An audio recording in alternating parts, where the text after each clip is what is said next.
good evening, ladies and gentlemen, and welcome to the Neighborish livecast. I'm Super Dave, aka Mr. Incredible, and with me, as always, are two of my favorite people on the planet. Starting with our resident feminine energy, the personification of Black girl magic with the velvety smooth voice, Miss Aisha. How are you?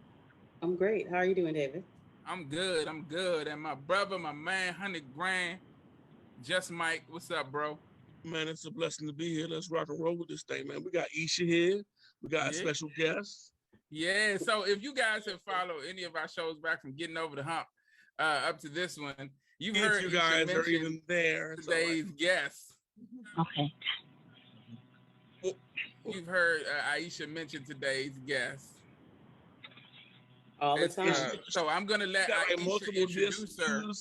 We got take her phone number off this thing, man. We don't need her phone number. Yeah, right. I don't want the people calling her. Wait a minute. And she's attractive and married. That's not. You set this woman up, Dave. Come on, Dave. Hold on. Wait a minute. And you know, everybody knows the area code. That's North Kakalaka. I got hold. All right. I didn't say that, Veronica. I'm making sure you different area codes. So she get in here. Okay. Yeah, I'm gonna take the other one off so your number won't be all displayed everywhere. How you doing? Welcome. Shake your head, you can hear us. There you go. Yeah. So like I said, I'm gonna let Aisha introduce you. Sure. Yeah. So our guest for this evening is the billionaires, the up-and-coming media mogul, fashionista, interior decorator, sage, and the Oprah to my Gail, Veronica Pearson. I don't know if she can hear us yet, though. Oh, she said the Oprah to my Gail. That's beautiful. I was. Hey, Dave, you my Cagney to my Lacey. That's beautiful. She just, Veronica, if you can hear us, she just called you the Oprah to her Gail. Can y'all hear me? Yeah, yes, ma'am. We can now. Yes, ma'am. Yeah. Welcome. Yeah, Aisha just called you the Oprah. Rich women. Yeah. Okay, that makes sense. There you go. Well, hey, thank you so much for joining us. I feel like I know you more than I actually do, even though we've been friends for a while. But you know, just because of how much Aisha, incorporates your sayings and your thought process into conversations and things. So it's always interesting to have a conversation with you. Welcome to the Neighborish livecast. Thank you. But just to correct, I'm not married anymore, so I've been divorced for years. Oh, okay. You never come back from Dubai? Yep. Y'all fucking this up. Why y'all back here? What y'all doing? Like, y'all should have came back.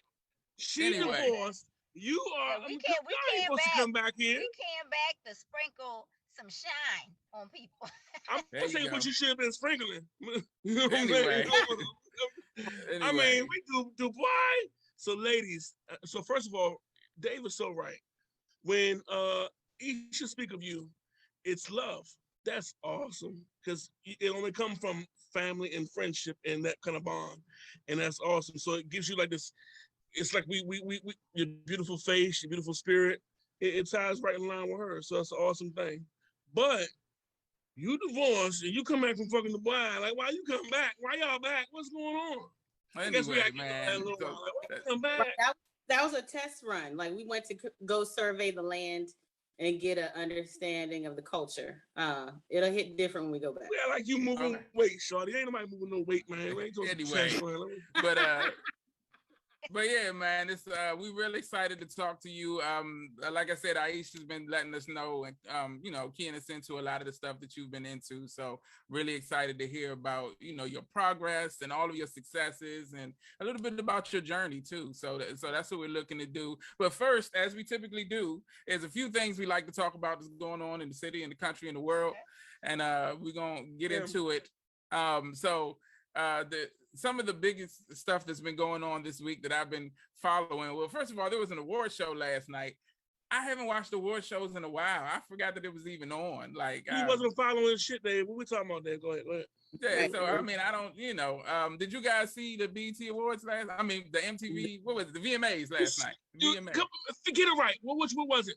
It was the VMAs. Right. The answer is no. Me, I'm 40. No, who's seen it? I didn't see it. I just saw the Twitter and all their funny memes they had from certain I just people. got the clip. Yeah, cause basically, as I was telling Isha, we ain't gonna miss nothing. So you gonna have the basicness of girl nakedness, the basic performance of girl on girl action, which not so basic. That's all they got now. Mhm. And you gonna have certain levels of nudity and shock performances, and that ain't even shock no more. So Right. it's like we didn't miss nothing. We really Right. didn't. We really Right. No. didn't. Yeah. And I Mm-mm. haven't seen a video in a decade. You ain't Really? miss nothing. It's still the same naked broads dancing. Now they just naked her. You know what I'm Forgive me, saying? But you ain't I'm miss lying. nothing. I'm lying. I look at World Star every day. I ain't Okay. seen a video in a decade. You hear what I said? Fuck all of them. Fuck them all. Well, they not. It's not the quality that we used It to, and there is are still some ridiculous. out Like, there. when do we start letting the strippers rap? That's not fair. They can't rap. Be quiet. Look, we're not. Why look? Why is it We're fair? not coming. Look, We're we not let the coming drug for dealers party. rap. We let the drug dealers part- rap. Why not? Yeah, and they won't shut up neither. It's irritating as hell. But Like, see, See, Mike is. because we've cheapened what's considered great, and we've Say it again. cheapened the word Say it again. genius. We've cheapened genius. We've cheapened words. We've cheapened action. So now they come out with one song. Oh, they iconic. They dress in one damn skirt as a dude, or they kiss one gal. Oh my God, they influencer. No, we have cheapened what words mean. So that's why this whole Oh, yeah. generation will latch on to stuff because words are cheap now. Half of these people geniuses are icon. They ain't influencing shit. But they, Right, yeah. can I cuss on here on my bad? They Oh ain't no, you good. We can say whatever we want. Don't Watch you this. say no Look, yo, motherfucking no. bad words. So Nah, you good. that's Go ahead. all it is. We ain't missed nothing. We've cheapened what words mean. So now they throwing these words around with these rappers, some of these 100%. entertainers, and they suck. They're not genius by no means. They haven't even sustained 5 years of music. You understand me? Right, But right. Right. that's what it is now. They selling brands and they selling sodas and they selling skirts and they sell everything is a photo op. Everything and everything's so basic. Like they don't even entertain you on stage anymore. Like the Right. women just let me kiss a gal and let me show my ass. That's it. Like, dude, even J-Lo entertained you on stage. Shit, Michael, Madonna, them entertained you. It's like, there ain't no entertainment anymore. So J-Lo ain't got to do nothing but walk away. And if she walks away, that's entertaining. She can't sing. But at least J-Lo can dance. J-Lo's like, I was born to dance. Walk away. I'm Just going to walk. entertain you. I'm going to entertain you. Right, right. So Yeah. So on the VMA, what you see today? See on the VMAs? Oh, I didn't really see much of anything. Like I said, I didn't watch it. I was asking if you guys saw it. I know Aisha probably saw some of it. Did you? I did catch the highlights. Doja Cat, she was the host, and like Okay. I low key I think there was one point we canceled Doja Cat, I believe, for something. But I rise with Doja. Like I like Doja Cat. You know what I mean? Like all the songs I've heard from her, I got from my nieces on TikTok because I don't use TikTok. How old are your nieces? They are 10 and 7. Oh. Why are they on? Yeah, well, Yeah. my nephew's on TikTok too, and he's no, they on Doge. Do you know what Doge? First of all, it's inevitable. It is, man. Yeah, they are exposed to a lot more at a lot younger age. Like I see, like my nephew is on TikTok really hard right now. He's 13. And like TikTok is like I had to really like he stays here sometimes, and I have to take like at night. I give him a time because I give him a time. I turn off the electricity in my home. Like I turn off the router, and if need be, I will also turn off the electricity at the power panel if necessary. Yeah. And then what? What do you do? What do you do? With what? It's just dark. Everybody go to sleep, right? Yeah. Yeah. I mean, what else are you gonna do? Oh, you talking about for beds? You cut the lights off for bed? Yeah. Oh no, I turn off the electricity. Like we turn. Don't tell everybody that because if you got an alarm, she done gave her phone number out. They get your address. Your ADT ain't running. Come on. No. I didn't say my alarm. You know the power panel. I know which devices are attached to it. Yeah. Good fallback. Yeah, I know. Well, see, for me, I have mine's are preteens, and now, my older son's almost 20. So even because of the way I raised them, without like they didn't get phones, so they was 14. My daughter got a little bit earlier because her dad found a sale when he bought the middle child a 14-year-old phone, his 14-year-old self a phone.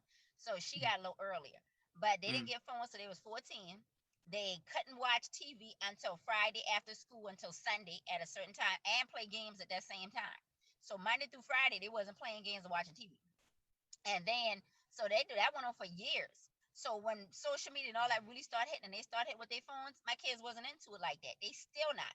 Like now, my oldest son mainly used the phone because he building up his following, doing reaction videos and stuff like that. And my daughter, she watch TikTok or she watch like a lot of DIY videos.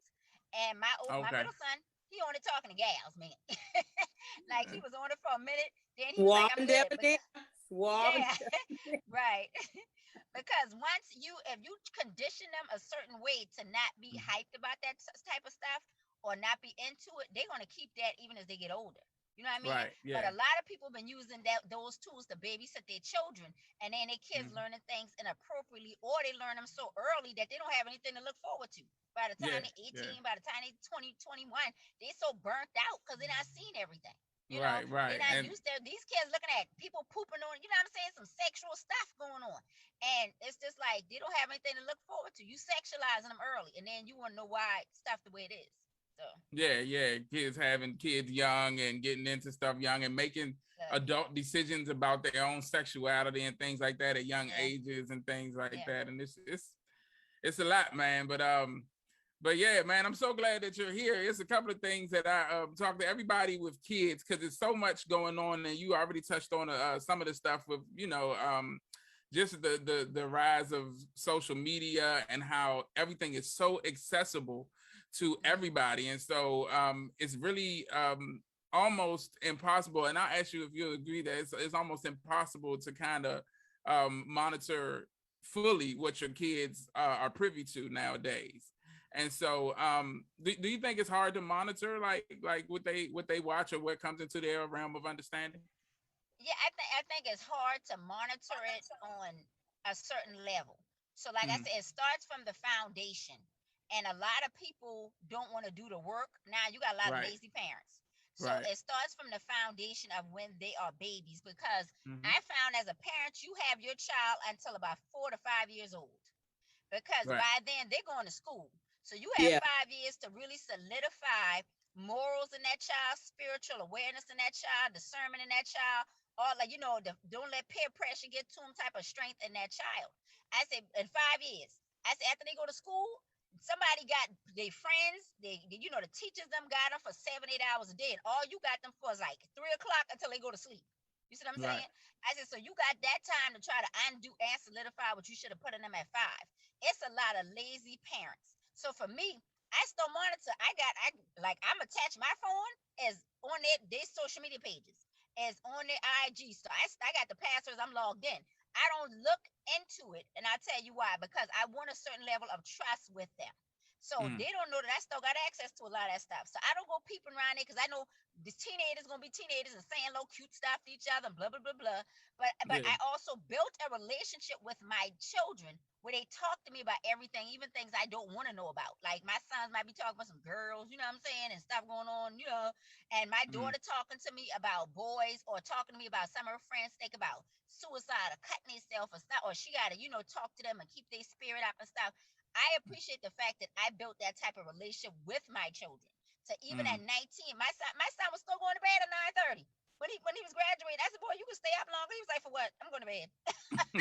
Come on, everybody. Don't say that, Mom. Come on. You told his business. But see, here's the thing. I raised my kids with not to give a darn about what nobody think. I'm telling you, they move in that space with peer pressure. They worry about what I'm going to do to them, not somebody at school. So it's like you have to put a certain level of healthy fear in your children. Like my mother put a certain level of healthy fear in me.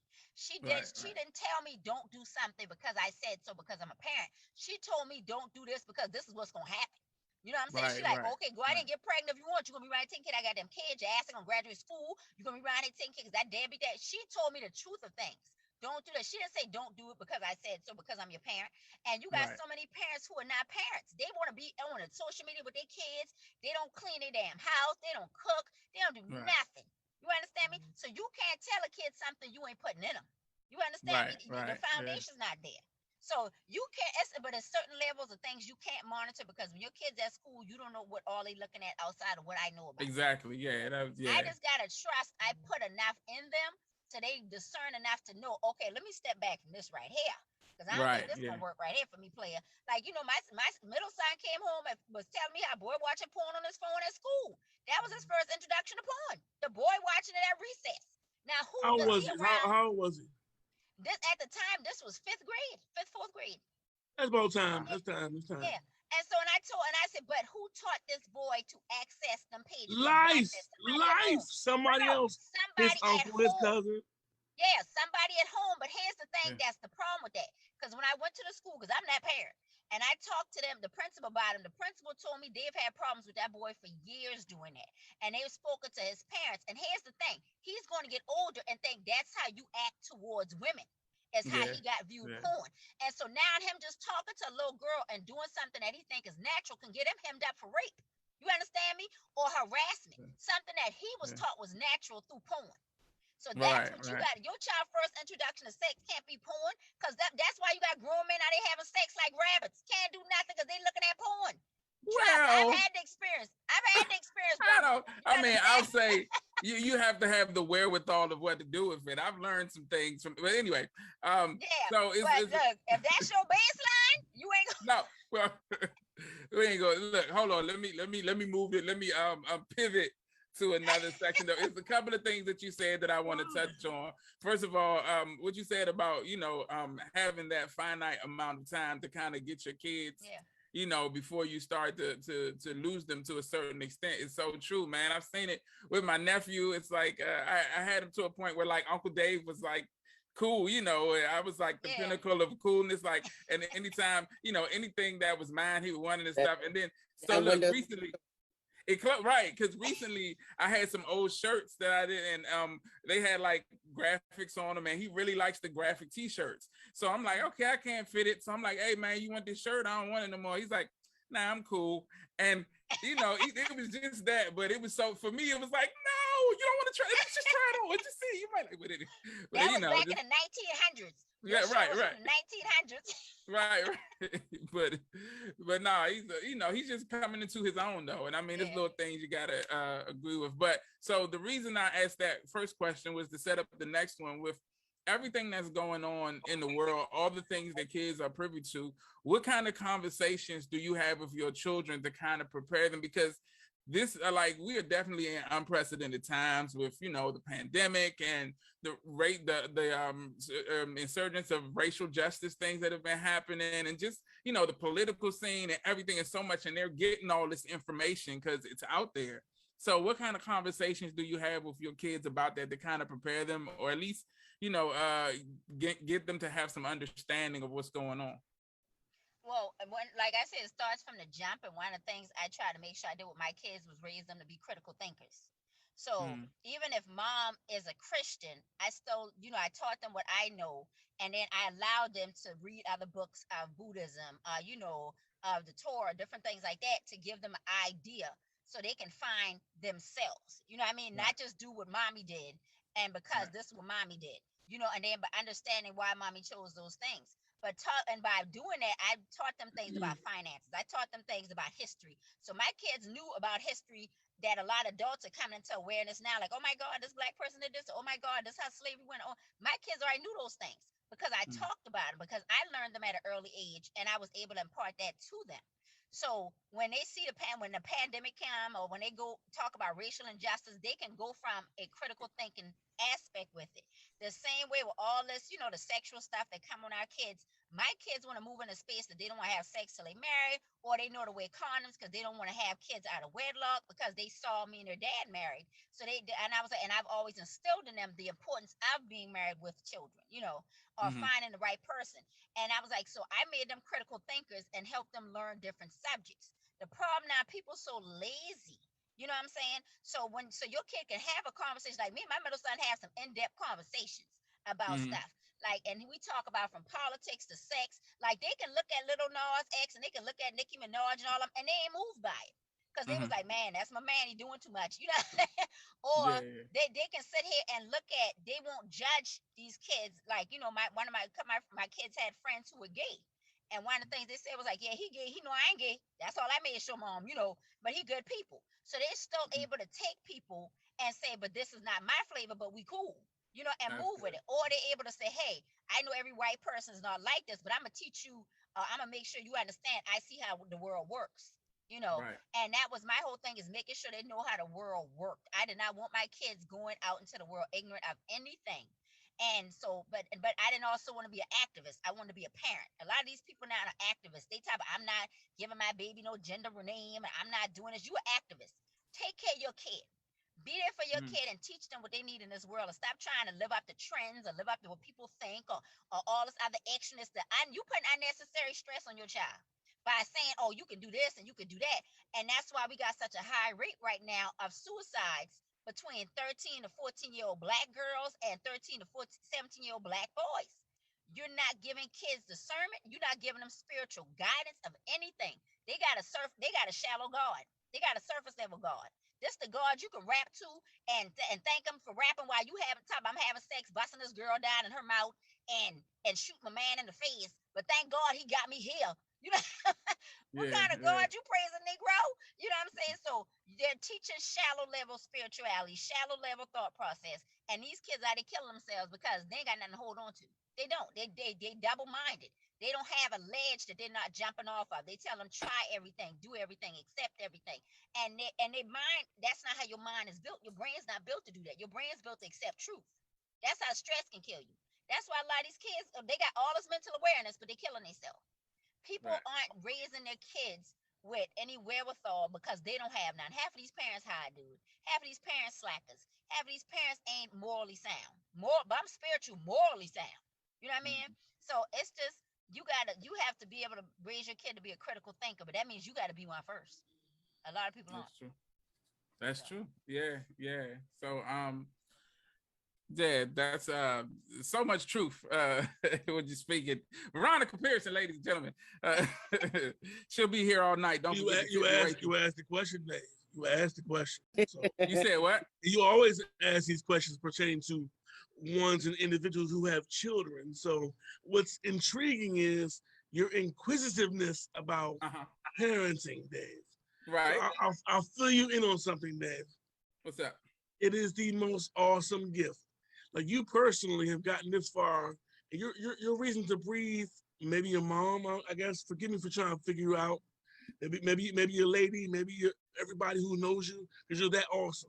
It's Legos. I like to play with Legos. You're not listening. I don't need you. These are beyond building blocks, Dave. These are children. Listen, when you have one, your reason for being, your reason for breathing completely changes. Okay. And it's awesome. Or it's either awesome or it's greater than you can bear, good or bad. I prefer to be indifferent because they're still young, and the goal is to get them to a place where they understand and they know. You did. They've always be asking these questions about what we're doing with our kids and stuff. Well, I mean, I like to hear, people with, a good level of intelligence, because I feel like there's people who can learn from everything that we talk about and everything that we do. And so it's somebody that needed to hear, what she had to say, what you had to say about, about child rearing. And I'm ignorant. I'm ignorant. Like I'm ignorant. Well, you say that in jest, but I know you well enough to know that you're a dynamic father. And you put a lot into raising, the children that you have and the children that you don't claim, huh? She spoke of our generation having the ability to embrace and love individuals beyond their sexuality.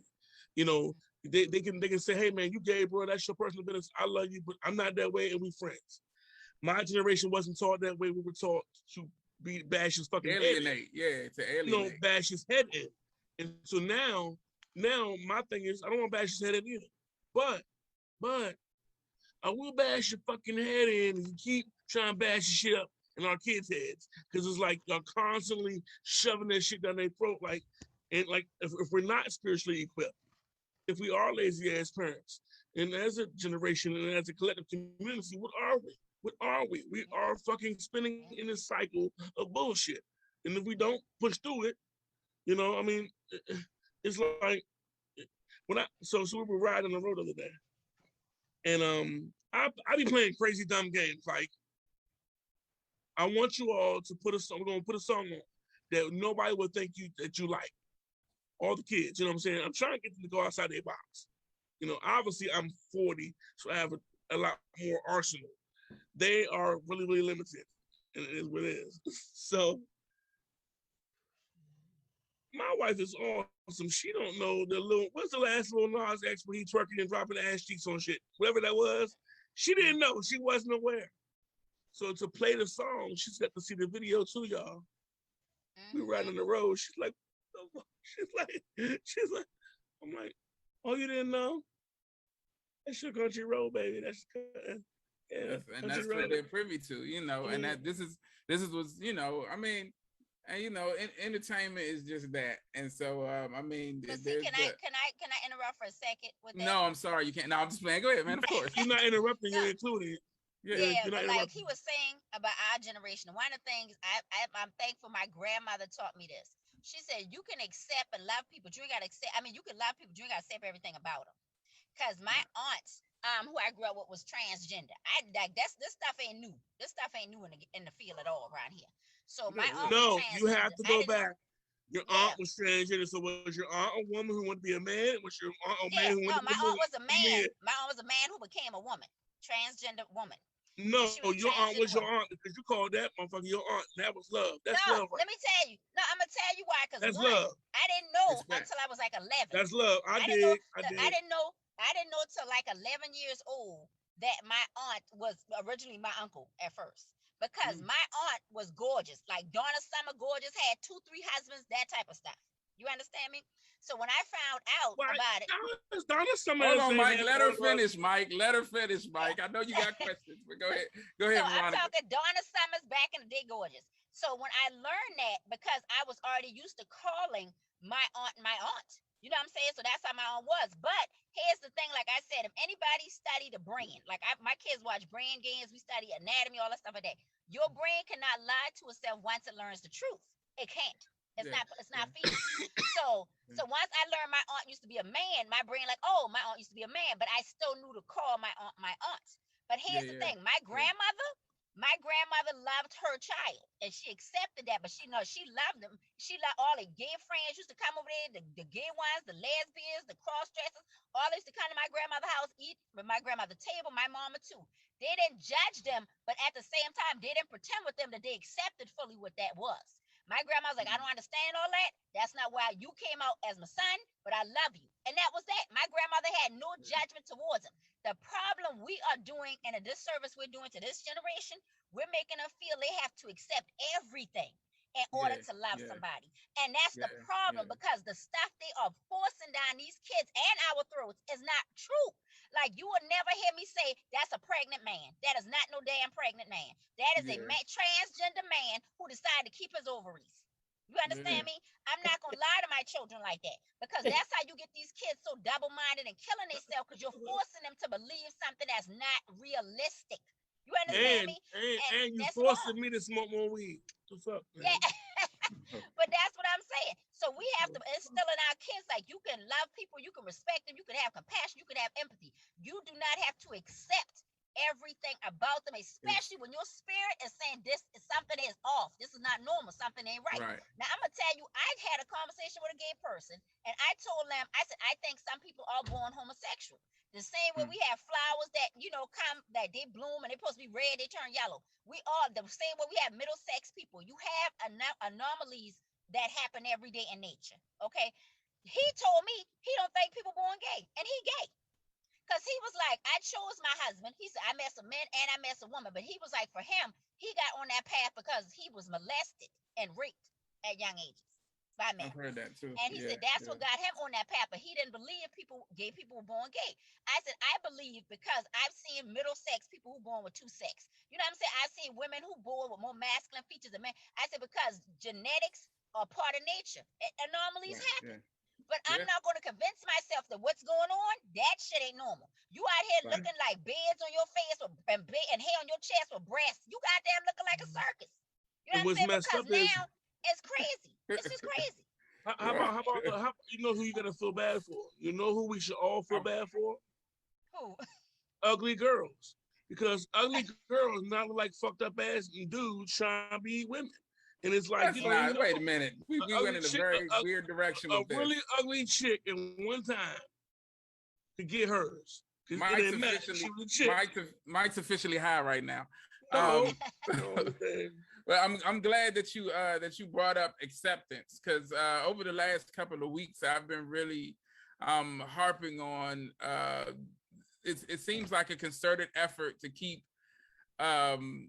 people divided, basically. I mean, everything that comes about now is a tool of division, from the political arena to the police versus the black people to now it's the vaccinated versus the unvaccinated. And it's like everything is like, when do we stop letting people make their own decisions, be who they want to be and do what they want to do, and be cool with that? Just because you don't agree with me doesn't make you my enemy. You know, you don't have to, deal with them on the level of what you don't agree with them with, but that doesn't necessarily make them your enemy. Our differences is what makes us beautiful, is what makes us a community, but there's so much negativity and division. It's so divided right now. And it's like stuff like that really affects me, because I'm like a people person. I feel like I love everybody. And so when I see people who I love on different sides of these debates, and if this person decides to do this, like for instance, if this person decides to get vaccinated, they stupid. If they don't get vaccinated, they stupid. If they, anything, it's the rich people versus the poor, fat versus skinny, tall versus, black and white, tall, short, everything. And I'm like, it's so much division. It's just crazy. And I just want to spread love, man. I mean, it's more, it's cute. Yeah, that's cute. That's cute, because I operate in a space from, I respect that we have differences, but I'm not gonna rock with you if your differences is detrimental to me and mine.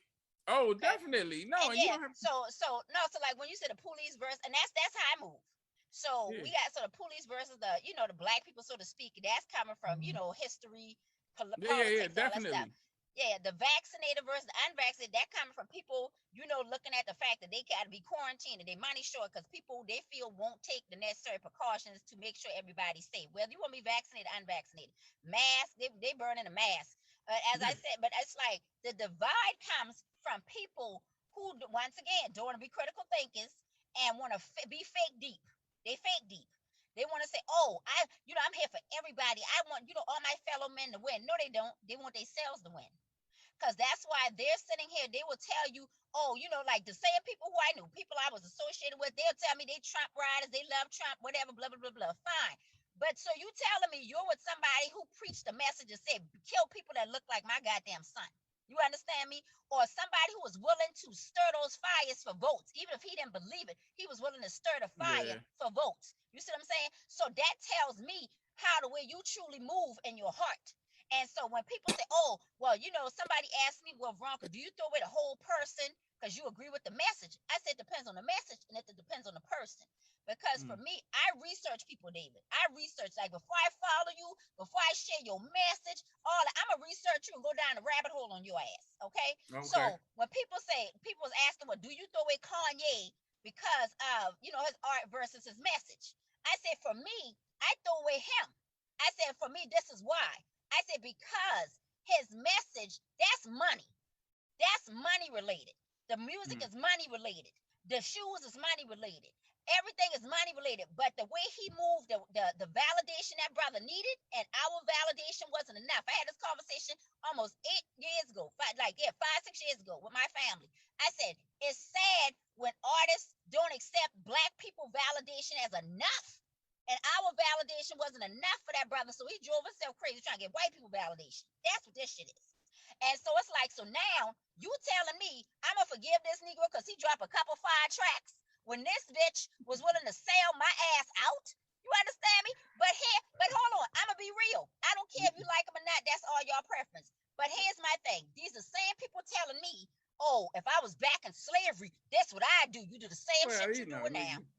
Niggas talk, and they man. all, I mean, people these are talk. same people telling me to throw Al Sharpton away or Jesse Jackson away, but y'all ass couldn't be activists for 2 years, falling on each other, cutting each other throat. And I'm talking big activists in the media. You know what I'm saying? So when I try to look at the totality of people and people not being, just being who they are. I got people who follow, chop down, make them bad people, but it makes me see what their heart really lie in.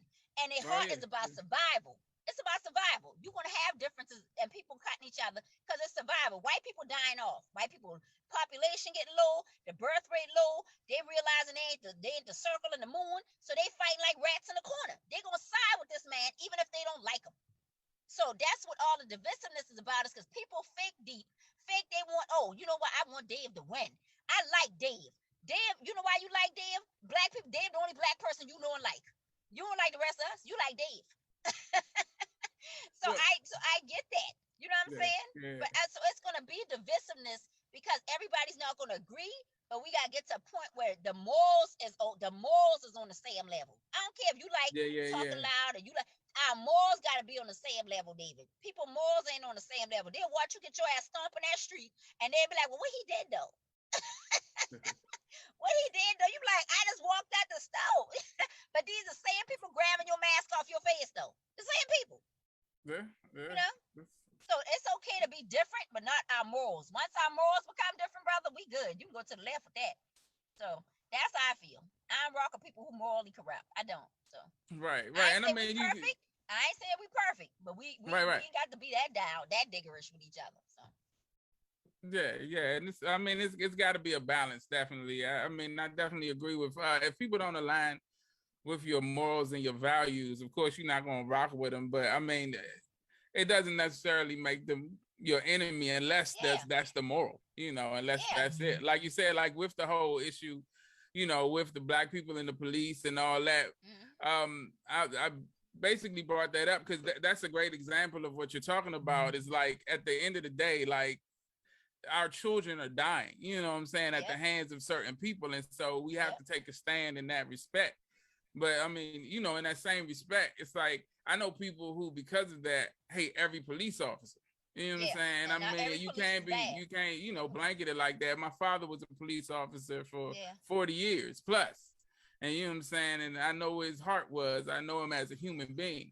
So, I can't just go that far. But with that being said, I see, and he saw, like we had conversations about the issues with policing and in this era, going all the way back to how it began and what it was structured to be and things of that nature. So I definitely understand that. I wanted to go ahead, Mike. What you think? I always wanted to know how you never really was a cop's son. Like you never, like, you know what I'm saying? I was though. My father was I don't know what you're. Nah. I had friends. I got another friend over in Bladensburg. His father was second district. Mm-hmm. And the first thing that happened when they pulled up to him, because he's white and whatever, my father's second district. But you know what I mean? So you never was that. You did. Well, and it's like, my point is, we had different experiences. Like you said, he was, My point is like when you say your father was a cop, Larry was an awesome man. He never did me no harm. And you know what I'm saying? When he went to work, I suppose his goal was to get home to his boys, because that's who I know, his family. And it's a fucked up, demented ass twist when it comes to the duality of a police officer and the individuals out here in the world, so-called civilians. You're not a cop's son. You're Mr. Larry, little boy. You know what I mean? It's one of his little boys. You know what I mean? Not just, you know what I mean? It good dude. And it's fucked up because all cops ain't good dudes. Yeah, I say all cops. It's just like people. Cops are people. Military people are people. People think when somebody put a uniform on, they become special. No, they aren't. They're the same racist bastard with the uniform or without. They're the same good human being with the uniform or without. They're the same people. People tend to think uniforms make people a certain higher moral standard, but it's not. The problem with the police officers is like, well, black police officers, they're playing a double-edged sword, especially for your dad being 40 years in the game. He came in for real, when half of these black officers had to go by the code in blue, even when they got treated like crap in the goddamn locker room. when they got the racist first slung at their ass, nigga cop or whatever, by their own homeboys supposed to protect them. I had racist dudes in the military. I told a white dude one time who tried to run up on me, I said, you better not ever be in a fox on me because I make sure your ass don't come back. You understand me? Because I was like, you're being racist to people who got to have your back. Right. You know, and so that's the thing. So your dad had to face that. Other black cops had to face as well because they had a double-edged sword. And they said, well, who do I stand behind? And so a majority of the time they stood behind the boys in blue, because that's what they were taught. I'm supposed to stand by my brotherhood.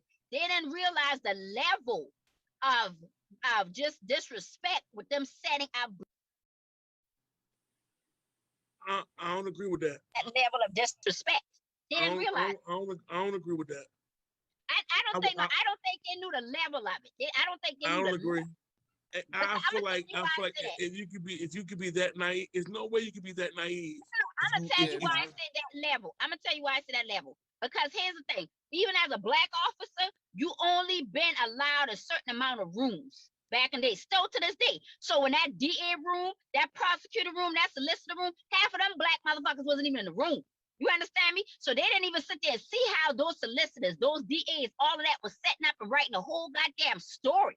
You know, until they got in court and they questioned them and they realizing they used the little shit that black cops said to hang the hell out this motherfucking ass. So that's what I mean by I don't think they was privy to everything because they weren't allowed in a certain number of rooms. That's why I said that. If a black cop is a black cop and ain't never had nobody go to jail, and that's usually their catapult and their reason for trying to change the system because they won't get in there and break the mold and say, you know what, I'm gonna do this justly. And like you said, they find out you can't do it justly because it's not just. You dig? I got that. You know what I'm saying? So it's like, you know. You know, from what I've had conversations with my father about, what you're describing was it still happened, but not as they were progressive. They were more progressive. Like the DC Police Department, wow, it was extremely racist, and he had to deal with a lot and like stuff that he shared with me that like, you know, I'm like, well, let's go kill these motherfuckers. No, but there were, you know, there was a lot of progression, and he would make the effort, and he had friends and colleagues and comrades that would make the effort to make sure that they were in those rooms, to make sure that because the goal was changing it, was not having this negative connotation, was actually having what the you know, the lies that were told to them about what police were supposed to be about, protecting and serving and all this stuff, was actually making it that. And so you know, and I've you know, struggled with the idea of how far, you know, as a noble man, how far can your nobility go in a corrupt system? Right. And so you know, that's you know, that's something that he had to deal with though, but he did it every day to try to make it better for, you know, my brother and I, for his younger brothers, for his nieces and nephews. And so, you know, out of that, all I can do is respect that. But and I can respect him for what he did, because we need a lot more black officers. We need a lot more black FBI agents, DEA agents, all of that. And I don't mean just black. I mean ones who actually want to do right, because we need them in the system to help change the system. Because you ain't gonna get nobody.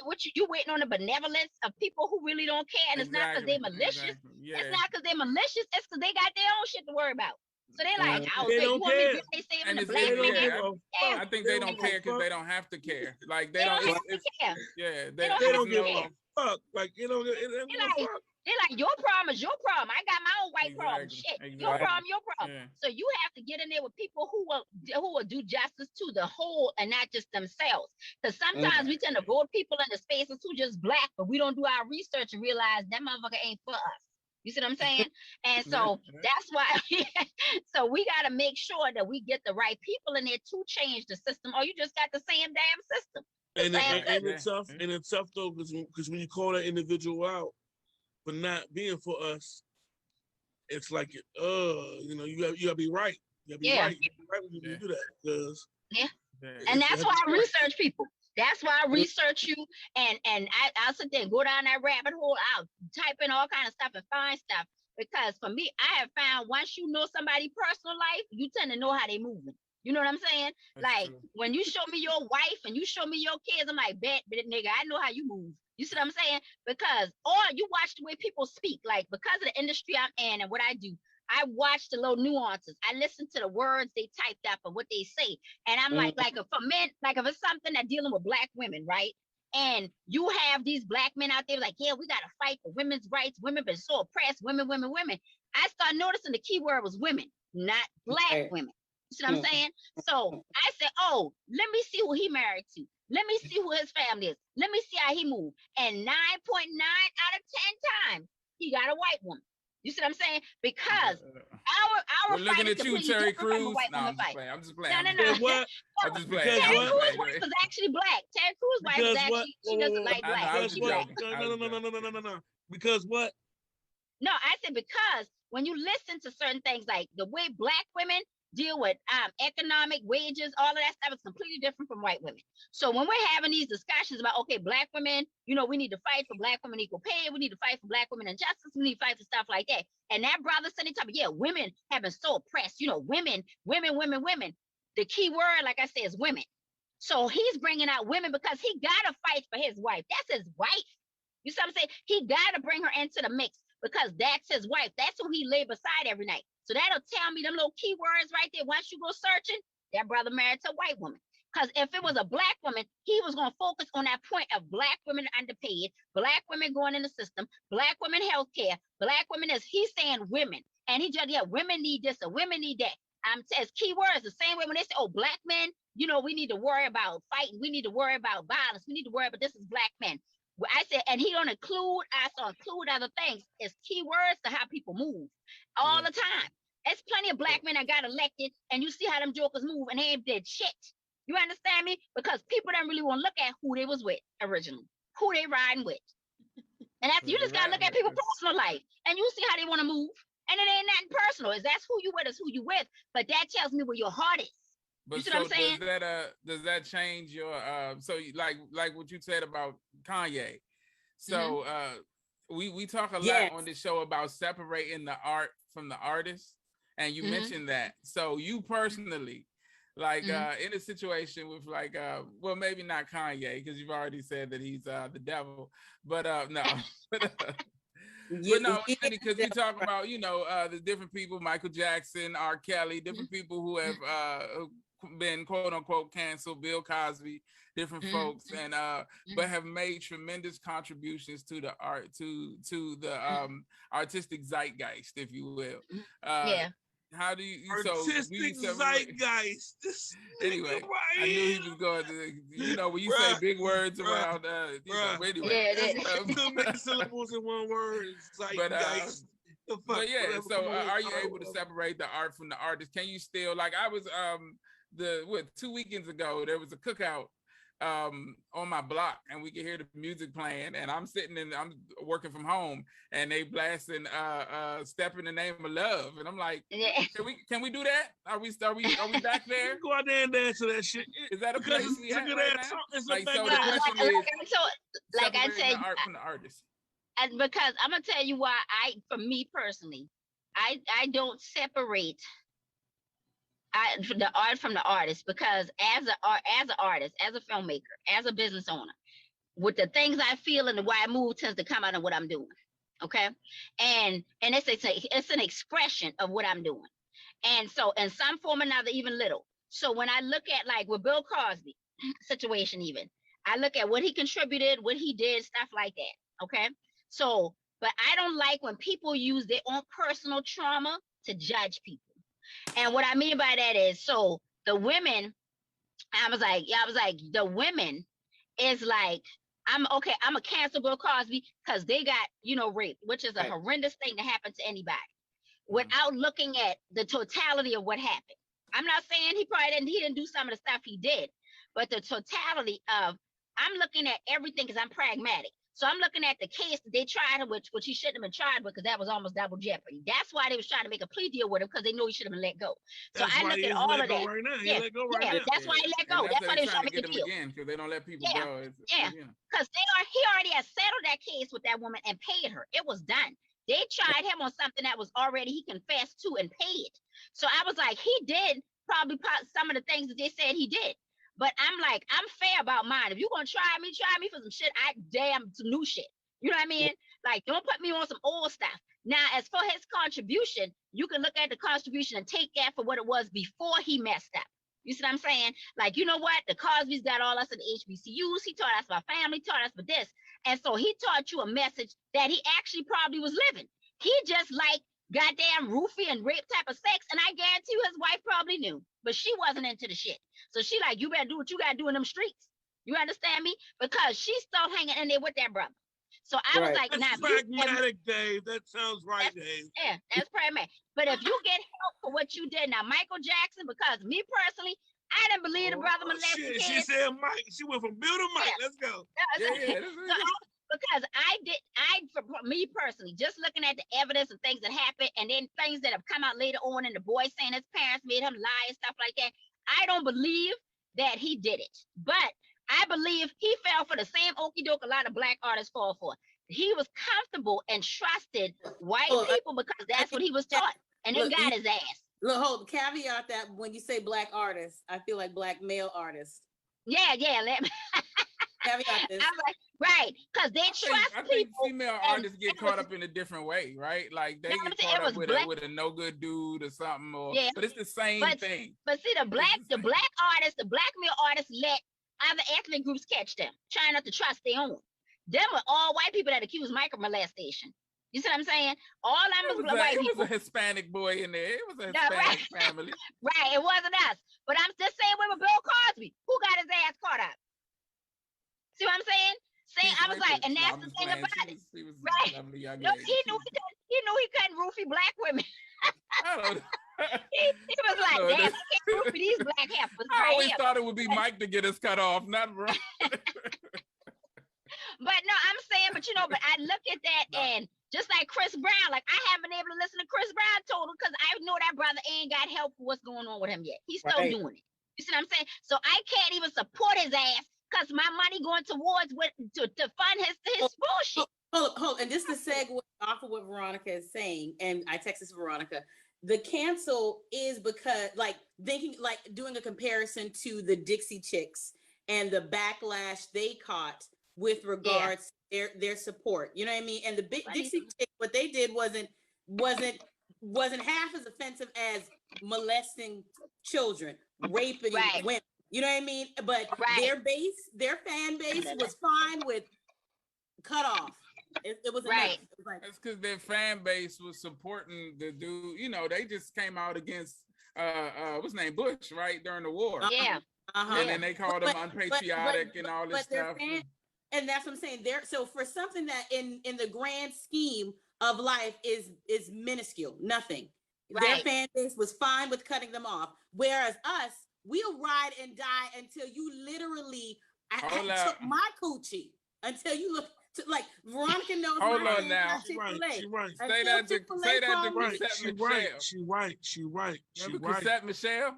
Remember what happened when she tried to perform at Trump's inauguration? She had albums coming out. She had collabs with a bunch of people. What's the name? Black Thought. Questlove offered her money not to do it. Michelle is probably the exception and not the rule, because because she wasn't as popular either. Her paper wasn't long. She wasn't as popular. Chris Brown beat the bricks off Rihanna's ass, and they still was buying his CD the next time the motherfucker came out. You understand me? Michael Jackson and R. Kelly getting played right now because they pay for their music catalog long. You understand me? Woody Allen, Woody Harrelson, still making movies after marrying his damn daughter. Since we want to talk about Chrisette Michelle, let's talk about how they ain't riding for black women like how we do for black men. There you go. That's how that pop off. I mean, I never said they did. I think y'all got it tough in these streets. I agree with you 100%. Every morning. Hey, Mike, every morning I wake up and thank God I ain't a black woman. No, I'm just playing. But that's the loyalty factor of why a lot of these black entertainers right now are feeling that heat. Because black women are like, so you ain't riding for me. Deuces. Let some other chicks support your ass. I ain't buying your CD. I ain't Googling your name. I ain't watching your film. So that's why a lot of them looking and they stagnant. Because see, the women and the people who they riding for ain't riding for them. You understand me? So we ain't gonna watch a movie. I'm on the darkness. We ain't gonna watch a movie. I'll turn my light off for y'all. We're not gonna watch a movie. We're not gonna support you no more because we see all that you doing is lip service. You want our money. You want our energy to boost your career, no matter what it is. See, football and different sports still maintain because black men still push that.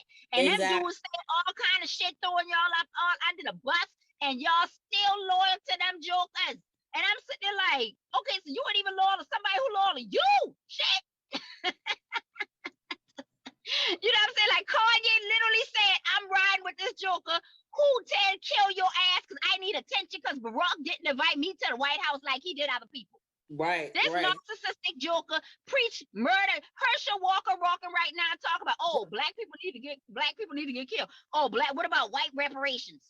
Do you understand the level? Well, it's always some ignorance. Yeah. And I feel like she said about the Sarah Michelle, it's some people that's exceptions to the rule. It's the Herschel Walkers, it's the Jim Browns, it's the people who get to a certain level and feel like they Jim Brown be riding for us. What you talking about? I mean, no, what's his name? That was come on, running back, and that's where it stops. That's it. Herschel Walker and Jim Brown ran the ball. Other than that, Jim Brown is everything, and Herschel Walker is the boss. What the fuck are you talking about? Herschel Walker is a sellout. Jim Brown ain't. There you go. Wasn't he at the White House with yeah, he was in the White House. He had knee pads on. Didn't he go to the White House with Kanye? They was golden. They was golden knee pads. They was golden. I said because they was something. Because I think he had got invited, and I was like, but he ain't sitting up there talking about. He been on Donald Trump. He was on the same stuff, man. Come on now. Wait a minute. He got the same ass handed to him like Steve Harvey. Because Steve Harvey said his wife told his ass not to go to that White House. His wife said, do not do this, Steve. This ain't gonna be good for you. This man ain't about nothing. But because they like, oh, well, I can make a difference. He's gonna listen to me because I'm a man like him. Trump is a classist joker. He's about classism and he's more classist than racist. But he's a fucking genius. He just made a whole bunch of money. So he made a whole bunch of money off the ignorance of white supremacy. He made a whole bunch of money. He did. White supremacy is not ignorant. White supremacy is white supremacy. They know full well. Yep. There's no lack of knowledge there at all. I wish it was ignorant. The ignorance falls in line with us thinking that we ever gonna motherfucking get up against it. We're gonna come together. No, the ignorance is that they literally will kill themselves so you won't have nothing. They will kill themselves. They lack self-preservation because they will kill themselves to make sure your black brown tail don't have nothing. And he know that, and he milked that because it's in history. They've done it repeatedly 50 million times running the same game, the same play. And they fall for it every single time, and we fall for it. Interview start, Dave. We're going to interview her at all. What we're going to do, Dave? Let's go, baby. Let's go. Just start yet. That's a great segue into, so what exactly, no, Aisha, I told Aisha that because she knows you better than most people that she should spearhead this interview and ask you some questions about all of the wonderful things that you have going on. So I'm going to turn the reins. You know, I usually do the interviewing and come up with the questions, but I'm going to turn the reins over to our resident feminine energy, Miss Aisha Green. Thank you, David. So, Veronica. Now that people know who you are, now that they have some background and they understand where you stand, let's talk about what you got going on so they can support you. Right. Yeah, I'm in my car right now, so y'all get in this car light. Go ahead, I'm listening. You good. You good. So, Veronica, you know, just in this short discourse, we see that you are very passionate about a lot of social issues. Can we talk about some of the social initiatives that you have under your conglomerate that you're working on? So a couple of things we've done. We used to do film camps every 2 to 4 week film camps in underserved areas. So right now the pandemic kind of shut that down, and a lot of of institutions right now and waiting for funding because that was very popular. That was one we've told that was one of the basically the most popular that all the kids wanted back. And one of the things it did was it helped those kids see things outside of their neighborhood. And we do a lot of that under the Rebrand Black umbrella. So the Rebrand Black umbrella is designed to basically can help Black people control their narrative. So for as we talked and spoke about throughout this interview, majority of Black people haven't been able to control their narrative, or Black people as a whole hasn't been able to control their narrative. So Rebrand Black said, okay, let me take the truth and put it out there with us controlling it. So whether that's commercials or PSAs or summer camps for kids or after school initiatives, or even like do conferences that I've hosted, like Respect Me conferences and things like that. I said the goal is to make sure I control the narrative of what's genuinely being seen in regards to Black people. Not that I speak for all Black people, but I'm damn sure close. So I want to make sure. So that's the goal for my company, Domain Media, with Rebrand Black, was okay, how do we control our narrative? We're teaching ourselves financial literacy. We're teaching ourselves political power, give a political power, to teach ourselves health, all the moral compass that we need to have, and even the truth about religious things that we follow. So that's now just to say the financial literacy, like fill us in, please, a little bit more. Plug in a little bit more. So one of the things we partner with different companies from Prudential to wealth growing groups to say, okay, how do we teach Black people with the financial literacy from where they're at? See, a lot of things will say, oh, invest your money here in the stock market or saving your 401k and blah, blah. Majority of Black people don't have none of that. None of that. Okay. Well, so not only do we not have any of it, we don't know what it has a plug into. We don't know what that kind of collateral brings. No, we also don't know how to navigate what it is to say invest. When you say invest, I mean, I can flip something, work something, twerk something, but as far as investing in something and sending my money off, digitally into the fucking internet and whatever it is, to crypto, whatever, and come back, bitch. If I don't get my money back, I'm coming to see some motherfucking money. You dig? So it's like, but see, that's not how investing in the stock market and crypto works. You ain't got nobody you coming after. That's why I need literacy. Yeah. So with the literacy starting at if you got Black people only earning $7.50 an hour, $10 an hour, how do they start just even saving a little bit of that? So sometimes teaching them how big $5 or $10 a week is. $40 can flip into about almost $400. And that's a little bit of money some people need to say, okay, now how do you take this and put this in a CD? How do you take this and put in any type of mutual fund for it to grow? $50 mutual funds can grow if you let it sit there, but they don't even know. They assume you need all these thousands or hundreds of dollars to invest or to even try to grow. If you give people some hope, people be bragging on the street. You hear me type of, man, Dave, I just bought a CD player. I'm investing in that future shit. That shit sound good to them. Okay, because it makes them not the normal, everyday, average hood ass person. And so we have to teach financial literacy, because like a lot of people, I broke it down to a young lady simple one time. I said she bought a bottle of African Pride oil. And I said, that African Pride oil, they're making millions of dollars off of your one purchase. And she was like, oh, how's that possible? And I had to show, I said, from every ingredient in this bottle to the plastic is traded on Wall Street. Do you understand me? So your $4 purchase is making hundreds and millions of dollars for businesses and entities that own the jojoba oil that's manufacturing it, to the people that's manufacturing from the cellophane to the plastic. Your $4 is turning into millions at the end of the month. Okay, so they don't think they're moving or doing anything special when they even look at what they're buying. You understand me? Starbucks was a damn coffee shop. You know how much coffee move in the world? Coffee is the number 2 high selling product in the world, bro. Yeah. Some damn beans. What's number one? Water. Water. And they don't realize. My wife keeps talking about we gotta invest in water. I'm like, what are you talking about? Let me tell you, these companies, and you got companies getting water for free.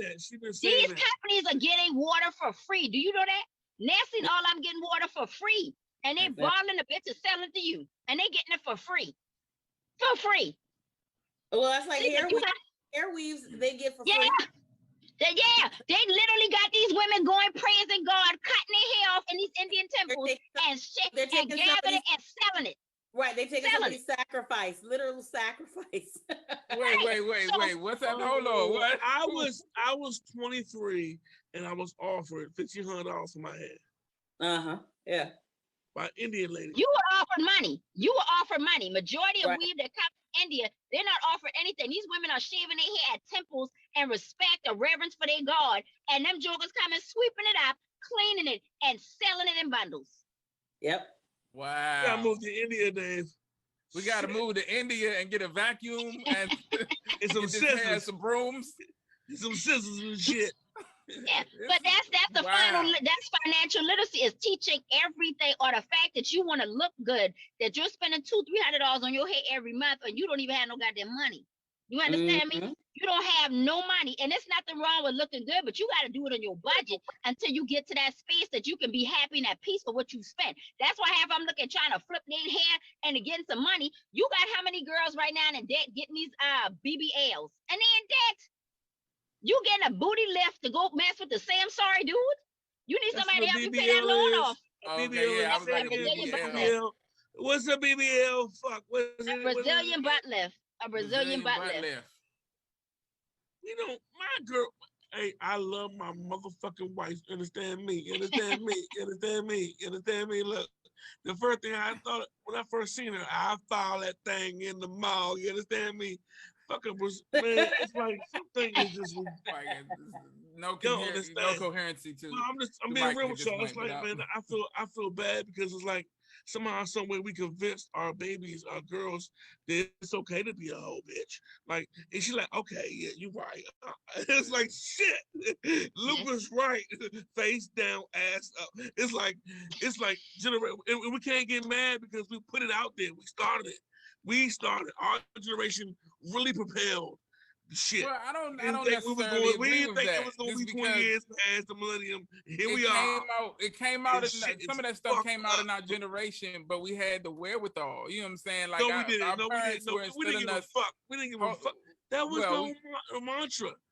Generation X, our parents instilled us. I had this conversation with my old host Jay Son yesterday about how the music, how I listened to all of that stuff, from Bone Thugs to Scarface to Biggie to all of that, and I never wanted to do none of that stuff. It was cool because you had a balance. You had a balance. It's a balance. You had a balance. It was a balance. No, we had a balance. Yeah, it's more about the individual though. Was a dope fiend. So no. Because see, look, even if you didn't come from a certain home, you had a balance of good quality music versus gangster music. You had a balance of, you know, the Cosby's, a different world on TV. You didn't have reality shows raising these kids.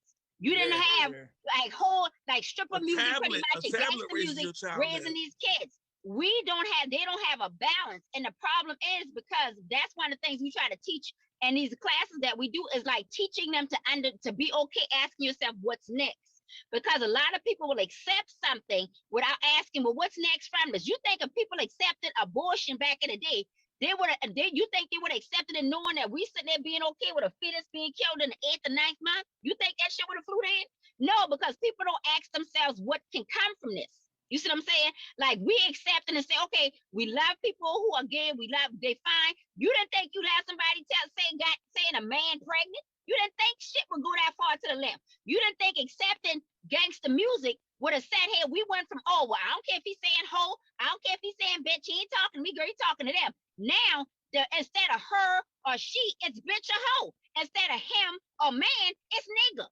You see what I'm saying? The pronouns got replaced. So we don't ask ourselves what's next. And that's what I try to teach, whether it's my millennials that come talk to me or even a generational X. I was like, start asking yourself what's next before you accept some of this stuff, because it can go down a rabbit hole real fast. And that's what happened with us. We didn't check it because we didn't think this would happen. Now look at where the hell we at. You know what I'm saying? I knew. I didn't give a fuck. It's intelligent thought, because like in the law they have there's a theory called the slippery slope, and they use it all of the time. You know, to say, well, if this is happening now, what's gonna be the outcome of it? It's that exact thing. So there were people who had it in mind, but it's just money and greed, and some people say planned strategy was to not really focus on that, but to have us focus on other things while the rug is pulled out from under us, basically. But so in this episode, while Aisha is the interviewer, I'm playing referee, so I'm here to guide it back to. Thank you. I'm gonna get us off the rails and guide us back to the interview. So what's up, Ish? What you got? Yeah, just to segue from that course of conversation, there was also a book that you put out, Veronica. Did you want to discuss that as far as? Well, it's a book. Yeah, I got to update because there's so much that happened. Right. So I'll touch a little bit on the book. So it's a political book. My plan is to have everything edited and out by next year because a lot has happened and changed from it. So it's a book that basically analyzes all the stereotypes and how we got where we're at as Black people. And so the book was called Why You Shouldn't Eat from Some White People. Okay. And the title of the book came, my mother was like an in-home caregiver, in-home nurse type of thing. So all her clients are always these Jewish white people. And so I was raised around them and stuff like that. And so one of my best friends at the time was this girl named Shannon. And we was like seven or eight or something like that. Anyway, we was playing on the playground. She called me the N-word. She called me nigga. I remember just lighting her up because I knew in my mind, you don't call me that. You see what I'm saying? Even at that age. And so when you say lighting her up, you shot her? You shot her? No, I beat up. So, but my mom, I knew enough though at that age to not tell my mom why I stopped playing with her. Why I stopped, because I knew my mom would have went to her mom and said, okay, so you must have taught her this. You see what I'm saying? And her mom and my mom were friends. And so, but anyway, so it's just like every time I started looking at anytime Black people got involved in something from bankruptcy to home ownership to investing to parenthood, all of those things, the rules would change. So once we start owning homes, they changed homesteading laws. Once we started learning about bankruptcy laws, they changed the bankruptcy laws. Once we got into financial security, they started changing. Oh, well, you got to sign your name here with an X, or you got to have this white person in order to vouch you to own this restaurant. I just sort of anytime we became knowledgeable in something, the people that was in power, which unfortunately in America was white people, they changed the laws and started changing the rules. And so they would bend them to say, oh, yeah, we might have freed you, but now we made it where we ain't gonna give you no job. So now you hungry. Now you gotta steal. Now you go to jail. Now I'm gonna loan you back up to the person we freed you to. See what I'm saying? Yeah. So now, we gave you voting right laws, but now we're gonna make sure you still stifle with these voting laws that only, you gotta have IDs. You gotta do this. So that's where the title of the book came from. It's like, why you shouldn't eat from some white people. So it was like every time we got into something, they changed the laws, and changed the rules of the game. So and then the book is just not about blaming white people. It's about giving us kind of action plans that are simple to do. Because I can hype you up all day, but if you ain't gonna implement nothing, then it don't matter. You see what I'm saying? Something as simple as getting your ID could stop a lot of voting right laws that they allowing them to get on us right now. Get a goddamn ID. But they made sure they closed a lot of the DMVs in small towns. So sometimes you got to go 50 miles out to get your ID now. So when Black people start to question, I want the book to teach them the power of voting. When they say, oh, our vote don't matter. One thing I learned about white people don't spend money on bullshit. And if white people around here spending all this money to take your vote, it's because that puts them in power. Now they control where your kids go to school, where your taxes go, what education check you got. They control how your money is invested because they are in a position to write the laws. That's why they don't want more work. They want to be in power. So when you think somebody's spending millions and billions of dollars to stop a vote, you think it's because they like working? Right. Or it don't count? Right. It's definitely significant. They don't put that's the most stupidest thing into voter suppression because it has no merit. Right. I said it has so much merit because it allows them to control everything from you and your children. You understand me? But they're resting on the position of either people are too lazy or they're so jaded. Like let's put them in a position. Oh, it has no merit. It has so that you move that way. That's how they keep you oppressed because it's like, oh, it doesn't count. No, if you don't exercise it, it don't count. You're right. It don't. Right. Because that's how Trump lost. Because Republicans didn't vote. he didn't want to, but that's a simple thing. And you had his own Republican governors on camera saying this, got caught them saying it. He didn't win because they didn't vote for him.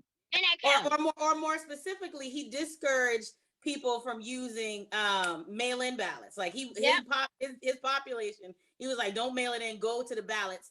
And bruh, going to the ballots in 2020 was insane as far as trying to go in. Yeah. And then look, ask yourself this too, David. Why don't they ever make voting a federal holiday? Because they know the majority of people who working would vote Democrat. They don't want poor. I've asked myself that question on many occasions, and the answer that I've given myself is that a federal holiday is actually legally, if you look up the term federal holiday, I don't know, I was gonna make up something, but go ahead. She pulled up Google immediately. She about to Google. They don't want poor people to be active in.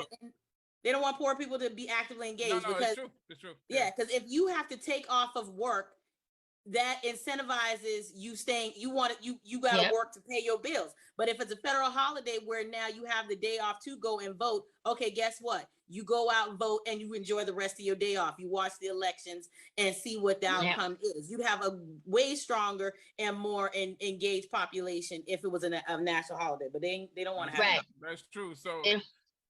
I'm sorry, go ahead, Veronica, what were you going to say? No, listen, so the Republicans looking at like they would lose all the time. You see what I'm saying? Because the majority of people who working and need that pay and need to be there that day are Democrats. They move like that. So that's why they're not going to make it a federal holiday. That's why a lot of other countries have voting as a federal holiday, but the U.S. don't. See how that work? But those are the people in power that you thought voting didn't matter on, and now they're in power. Right. Voting was always easy for white men. Everybody else is like, So we're gonna have another show where we talk about voter rights and voter suppression. I want to talk about Veronica. Let's talk about Veronica and what she's doing in her life and what she's doing to bring us. Yes. So what some of y'all may not know, because we talk about some of everything else. I write, produce, and direct for film and television. And so we have multiple projects coming up. You know, now that we back kind of in full swing with the pandemic holding out a lot of productions. If y'all check me out or follow me, y'all on Dame Media, you see a lot of projects we have. So right now the goal is to have 3 projects under belt for next year. And they're going to be shot in 3 different countries. That's the goal. So right now we're looking at, so you just don't see me travel just to travel. I'm a businessman, like Jay-Z said. So it's about going to these places, making those connections, and then unifying across the board, because a lot of brown people in different countries want to all work together. That's the thing about it. People don't realize they want to work together. So Dame Media is my company with that. That's my main source of bread and butter, what I love to do. I'm part owner of a bakery that's all family recipes that's located in Charleston. We do very well with that, called Geechee Bakes. And if anybody know, that's what I am, a Geechee from Charleston. And I also own a property company. So right now we bought our first property this year and we're building townhomes on that. That's the goal for that.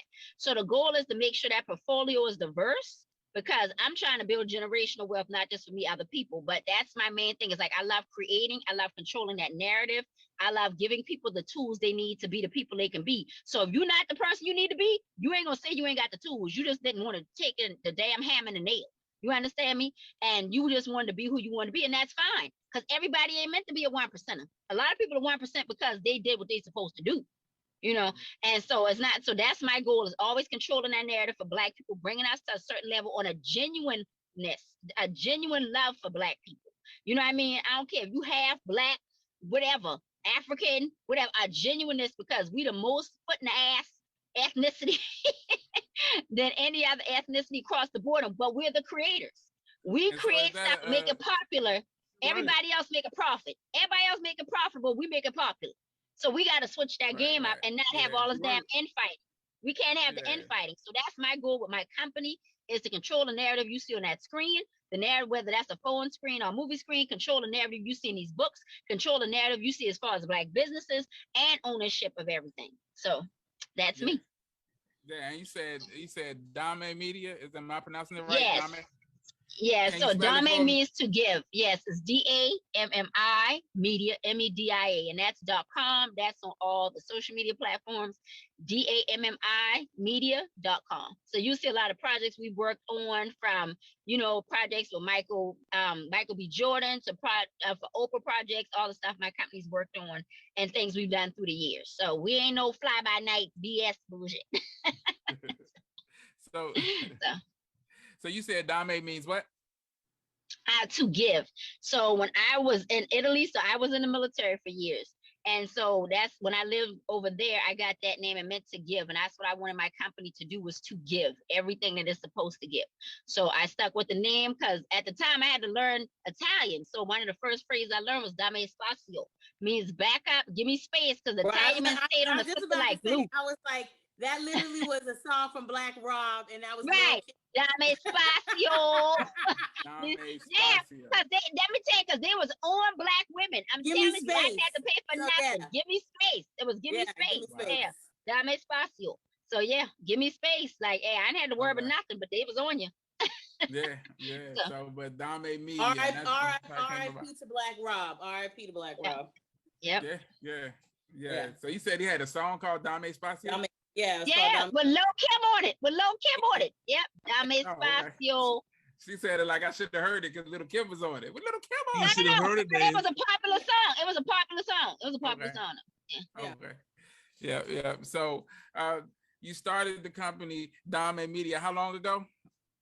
I started Dame about a little over 10 years ago. And at first, because I was a fashion designer for a long time since I was a kid.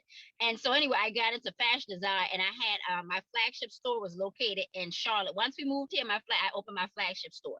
And so I had pieces that I sold in different boutiques across the US and the clients. And so that's how I met a lot of people, because I was either styling them for their covers, magazines, CDs, things like that.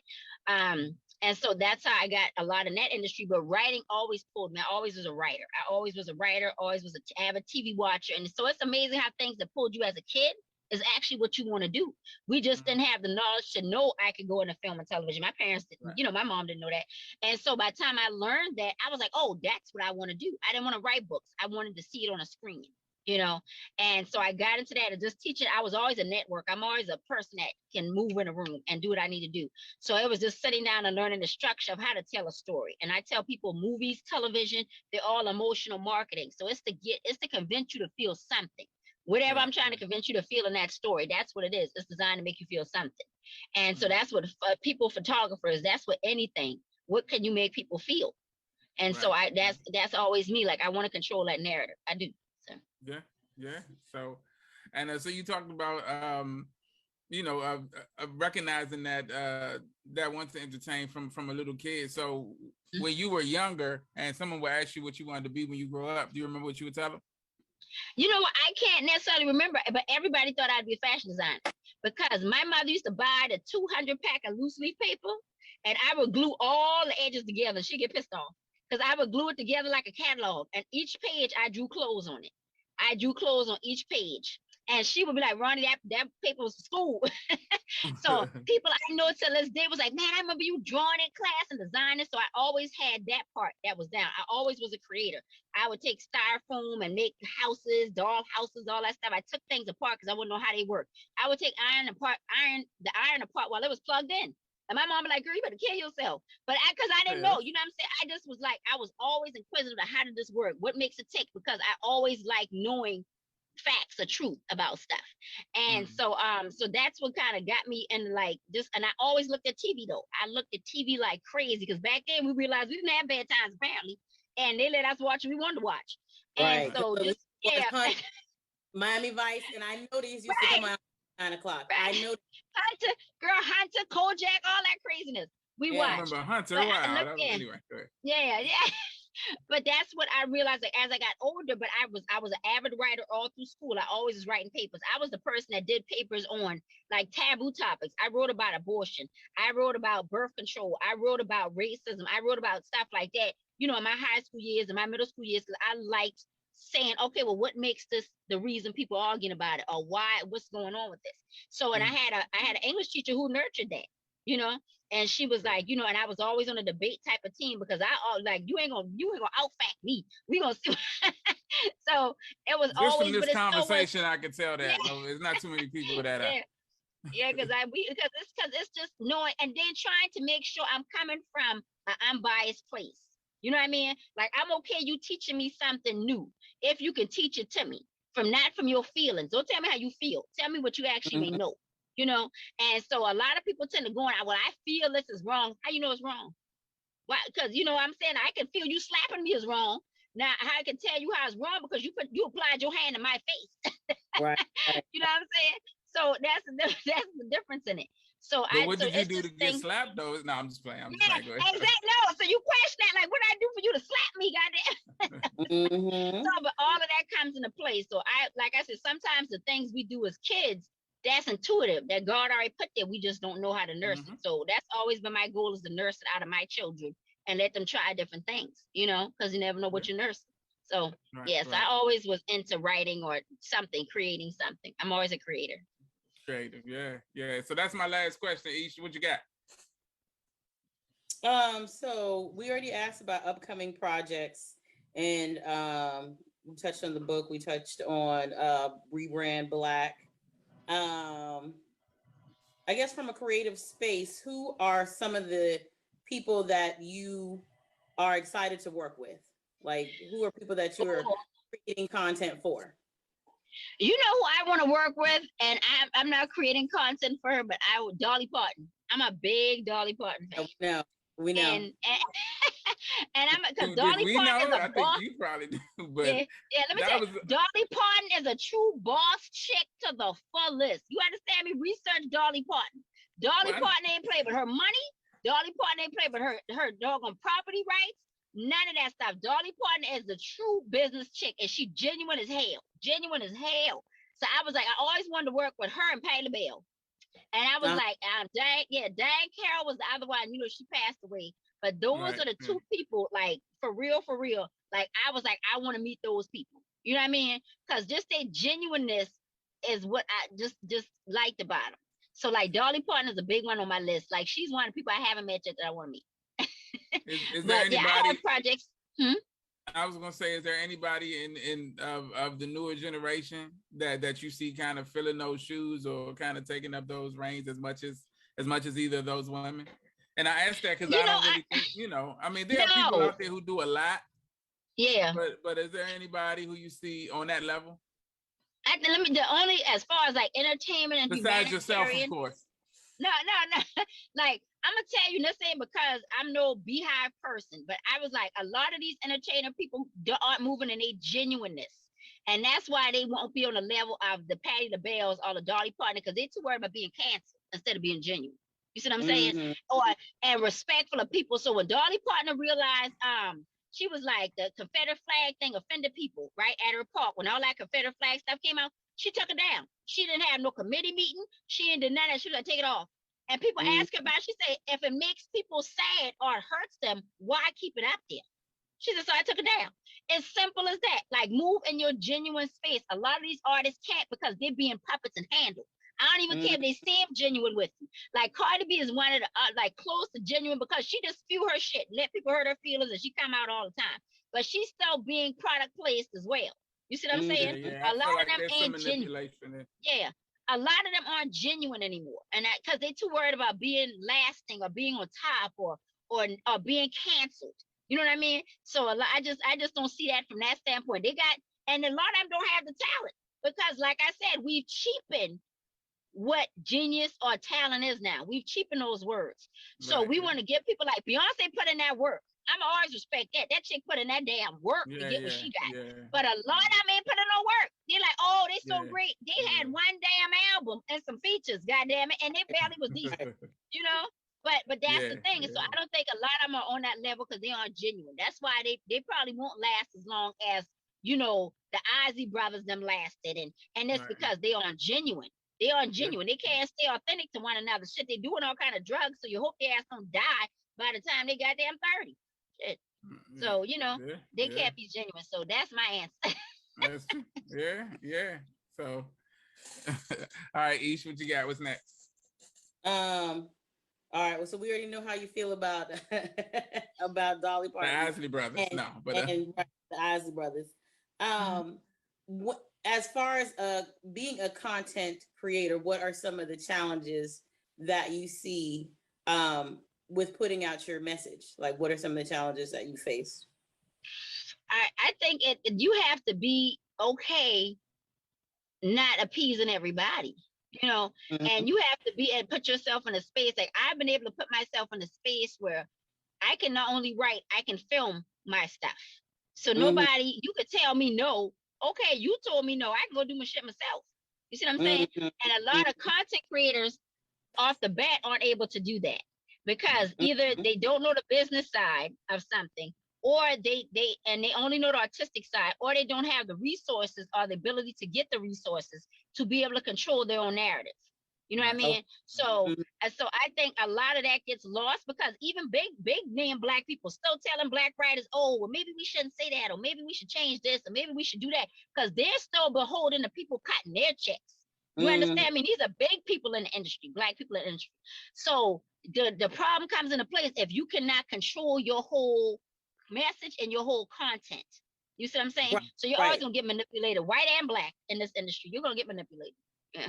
Right. Yeah. Being able to control. So I try to put myself in a space to not have somebody do that to me. Right. Yeah. Where you control the vehicle, the capability, as well as the message. Exactly. Yeah. Have you been put in a position like that? Have you had people try to censor or alter your message or your vision? I'll tell you, I think the way I come across, I like the same way I come across, y'all. I talk to the white people that work for me like this. I talk to white people in the boardroom like this. Because here's the thing, they just want they want the money. They want to see the money at the end of the day. Yeah. So they don't care about how your feelings and stuff. So you have to get in a place to say, you know what? Okay, if she gonna deliver, she delivers. Then we ain't arguing what she's saying. You know what I'm saying? So they might think about it, but then they probably ask themselves, like, okay, how is this gonna go down? Or we say this to Veronica. You see what I'm saying? Or the fact that we know she delivers in her authenticity. So why are we gonna try to run up on her now? You see, and you have to be willing to walk away if it's important, because it's a lot. I'm gonna say, well, can you change this character white because it'll make more money? No, I want it to be Black so that Black people get a different message. The money doesn't matter to me.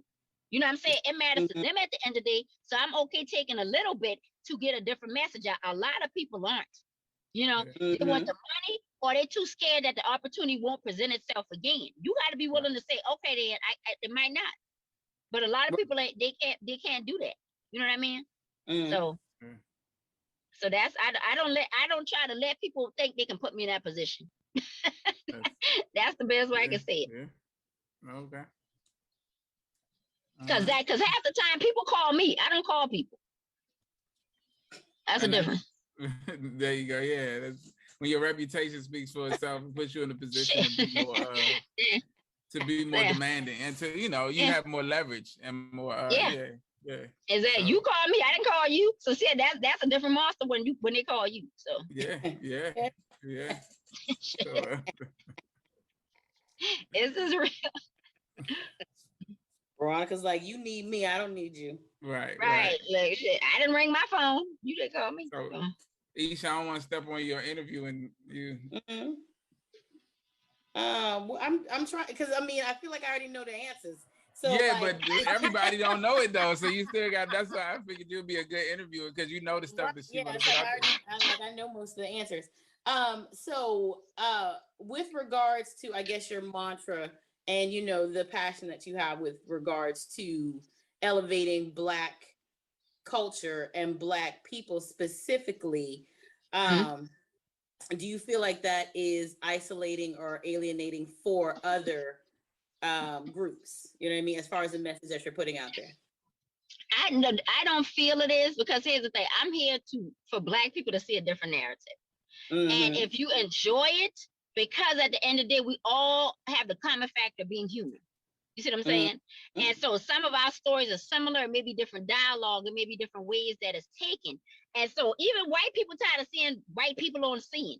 That's why they watch a lot of Black shows. And then sometimes you having the power to tell your narrative give other ethnic groups that power that they need.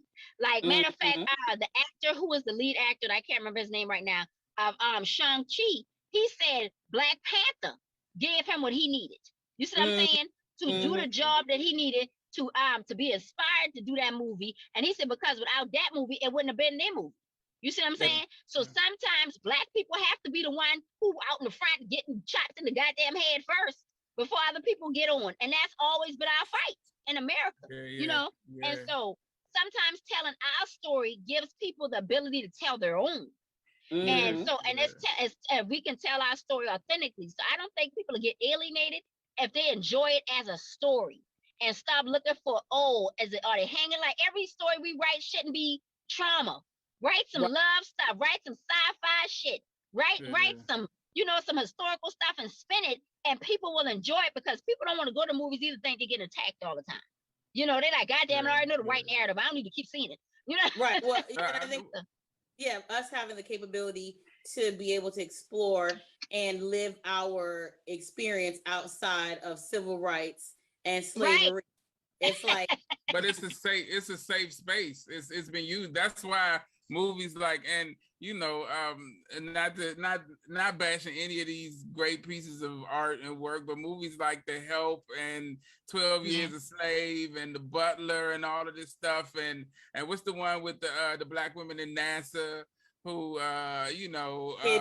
hidden figures, and these are all artistically, some of them are well done, some of them it is what it is. I'm not gonna get into the art of it, but the bottom line is us being seen in that light is safe. That's why they're award winning. That's why they, I think it's important for us, specifically our generation, to push that narrative, because I enjoy science fiction. You know what I mean? Like, I look the same way you look forward to Marvel, and how Black Panther was such a watershed movement and moment for us.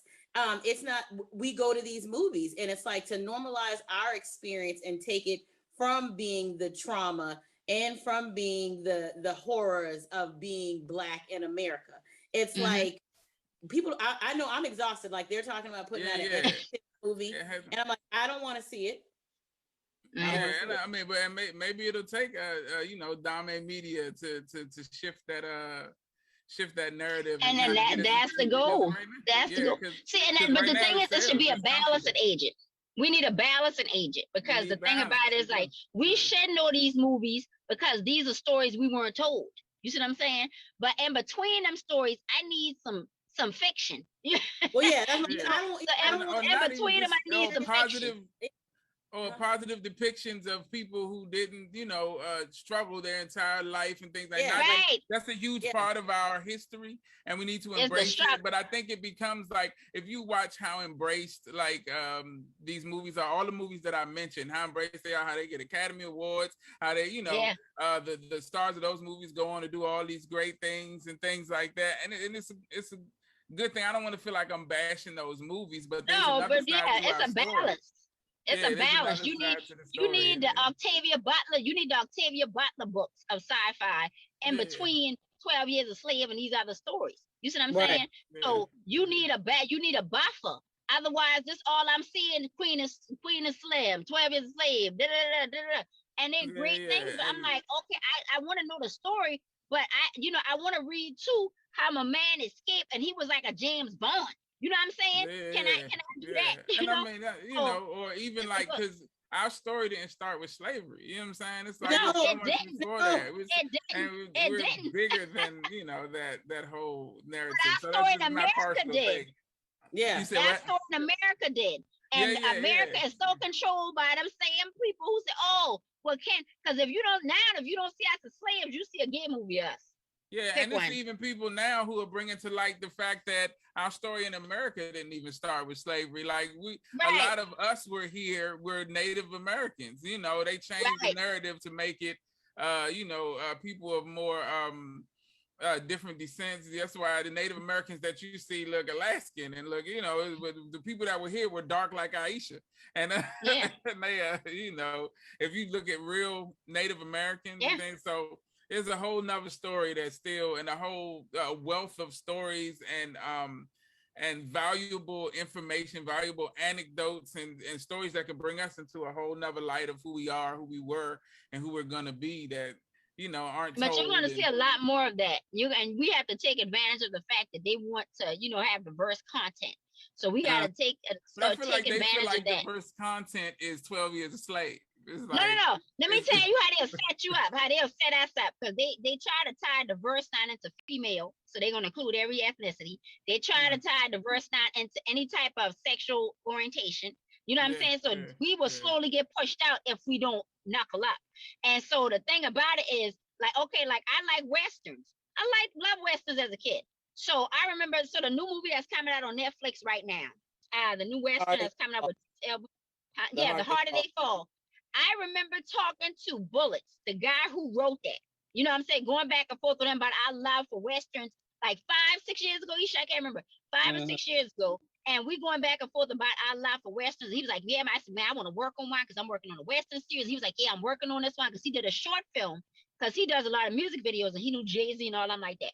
And to look at, it took him 5 to 6 years to get this movie done. Because at the time, people, they didn't want to finance it. They didn't want to do all this stuff like that. Until now, these people say, oh, we need diverse content. Oh, yeah, we see Black money make it when Black Panther came out. And so sometimes you have to be the person to say, well, I'm going to wait till the vision I want comes to pass because we were in Westerns. You see what I'm saying?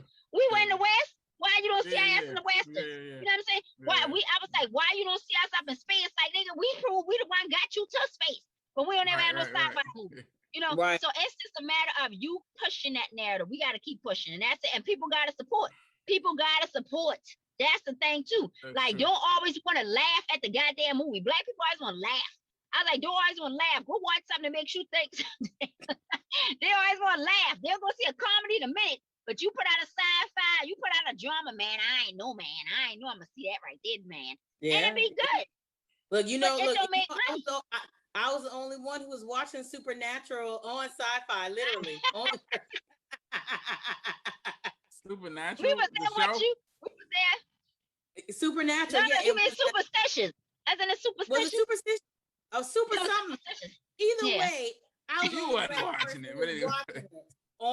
I used to tune in faithfully to this show because it was based upon a Black family of undertakers and their supernatural experiences I think they lived in New Orleans.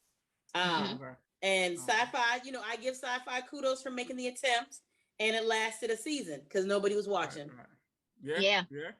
Because especially how you market, they gotta market it. Yeah, exactly. They gotta, because right now people want things all. Oh my God, that looks so interesting. Oh, this such and such is in it, and that person can't act for a damn lick, but they in it though.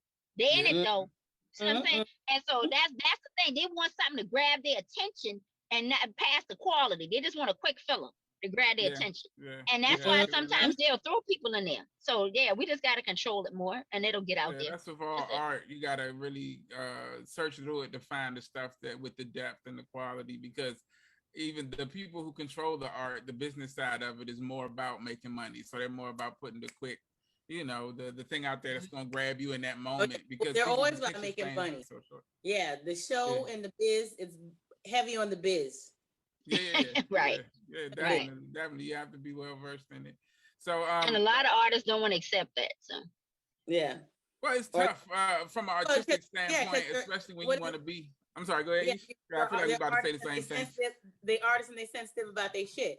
So, and so artistically, and I even know people, and I felt this way to a certain extent, that the business side of it. So, like Michael Jackson has a quote about creativity and about his creative process, and he would talk about how true art is natural. It's a flow. It's something that happens naturally.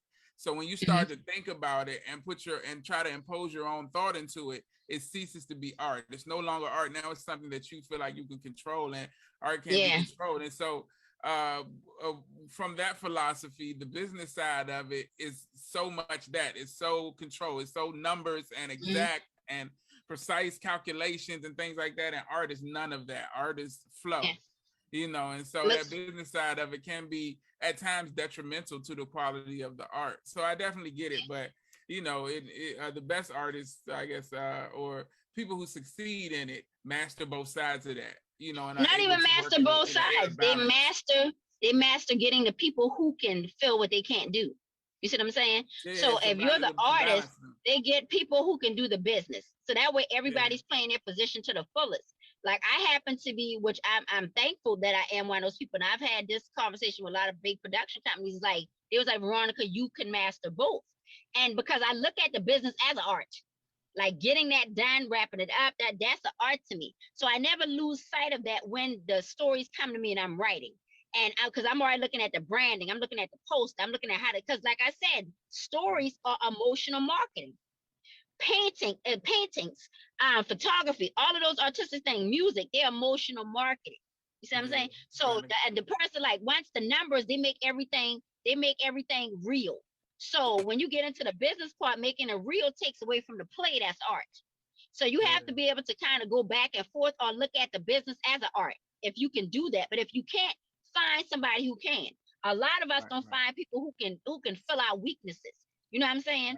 And we try, especially Black people, try to do everything because we can't afford it and not realizing ways that we can get it done for free. So it's just finding a balance to make sure you can maintain the art. I just have a problem. I'm always trying to perfect what I do the first time. And I can't happen. You gotta let it go, Virgo. She's a Virgo. I know that, right? That's the Virgo trait. Yeah, we trying to perfect it the first time. All right, we get into the because I don't want to keep you on here all night, which it seems like we could talk about stuff and then keep this going till about 11:30. But I do want to wrap it up. There's two things I want to ask you before I ask you my two questions that I ask everybody that come. And the first thing, the first question before the questions is. It's very rare that we have the opportunity to have two friends who know each other as well as you two do and are as close as you two are. So I'm gonna ask both of y'all, and I'm gonna start with Aisha. In your opinion, what's the best thing about Veronica? What's her best quality? Veronica's best. So I think Veronica is the type of person who is comfortable in her self. Like Veronica is Veronica. There is no pretense. You know what I mean? Like I always say, like we're like Malcolm and Martin. You know what I mean? Like you've been giving y'all some big but it's true because like and Veronica is very logical. So we're pragmatic but in different spaces. Like Veronica is the head and I am the heart. You know what I mean? So Veronica is very logical and very calculated about how Veronica moves about things. And I appreciate that because I am a feeler and I'm always in my feelings. So Veronica has really helped me be more aware of that logical side. You know what I mean? Okay. And I think Veronica is the type of person whose confidence is infectious. Veronica's a very confident person and she instills that same energy in her circle. So, her children, her friends, they're going to radiate the same confidence that Veronica has. But Veronica's very logical, and I like that. Because, I'm in my feelings, and I like being in my feelings. But you need somebody who is logical and thinks things through for us feelers. Yeah. Okay. That's interesting. Okay. And Veronica, what would you say is Aisha's best quality? It is her heart. And that's the best I can put is her heart, because I never have to worry about any shadiness. And that's the most colloquial word I put it. Shadiness with Aisha, or like she's not genuine. Like Aisha's genuine in what she does for people and what she says to them, she's genuine. There's no jealousy coming out of her mouth. There's no nefarious means. Like I'm a calculating motherfucker. You understand me? I'm a slice you up just in case you try it. Aisha takes people at, at their genuineness. And that's what I'm learning from her through the years. It makes me more empathetic to people because if I believe you can do something, David, I'm trying to pull you across that line. I'm like, look, so you just gonna play around, you getting this shit together, you making excuses. Whereas Aisha, like that emotional part has allowed me to say, okay, you know what, everybody ain't built the same way. I'm a try to understand why they slack a little more, So but it's allowed me to be a better business person and a better mother and a better friend. You know what I'm saying? That heart has allowed me to be better because I'm like, all right, let me listen, because all I'm hearing is bullshit. That's so You know, funny. so Yeah, yeah. so that so I like, but I don't have to, and I like the fact that I can let my guard down with her 100%. You know what I mean? Like, even if I'm still like in my head about stuff, I'm not worried about, oh, what she can use against me later, or what she thinking about, or what she doing, you know, Exactly. or not even because I think the person that I'm talking to is nefarious. It's just how my mind automatically moves. Right. And Yeah, so yeah, with her, yeah. I don't have to worry about that. Like, if I talk to Isha a certain way, I know she'll take that shit for real. You know what I'm saying? Like, I'd be like, no, get out the picture. I just want to be me. She'd be like, all right, then find them out. You know? And so, and she know it ain't coming from no place of me just being a jerk about anything. So I think it's her heart. It's her heart. So that's interesting because Aisha to me seems like the more calculated. Like she's the more driven and more like I say, I always tell people whenever I'm stuck on a decision and trying to, because I'm a thinker 100%, I will think it out to the bottom, to the most minute molecule of what the situation is before I make a move. And whenever I get to that point and it's getting excessive, which I tend to do, I hear Aisha's voice in my head saying, pull the trigger, nigga. Pull the trigger. But that's the feeler in me. So like I feel that's more like, you know, look. No, but that's because I am a pull the trigger kind of person. You know what I mean? Yeah. But that's all feeling.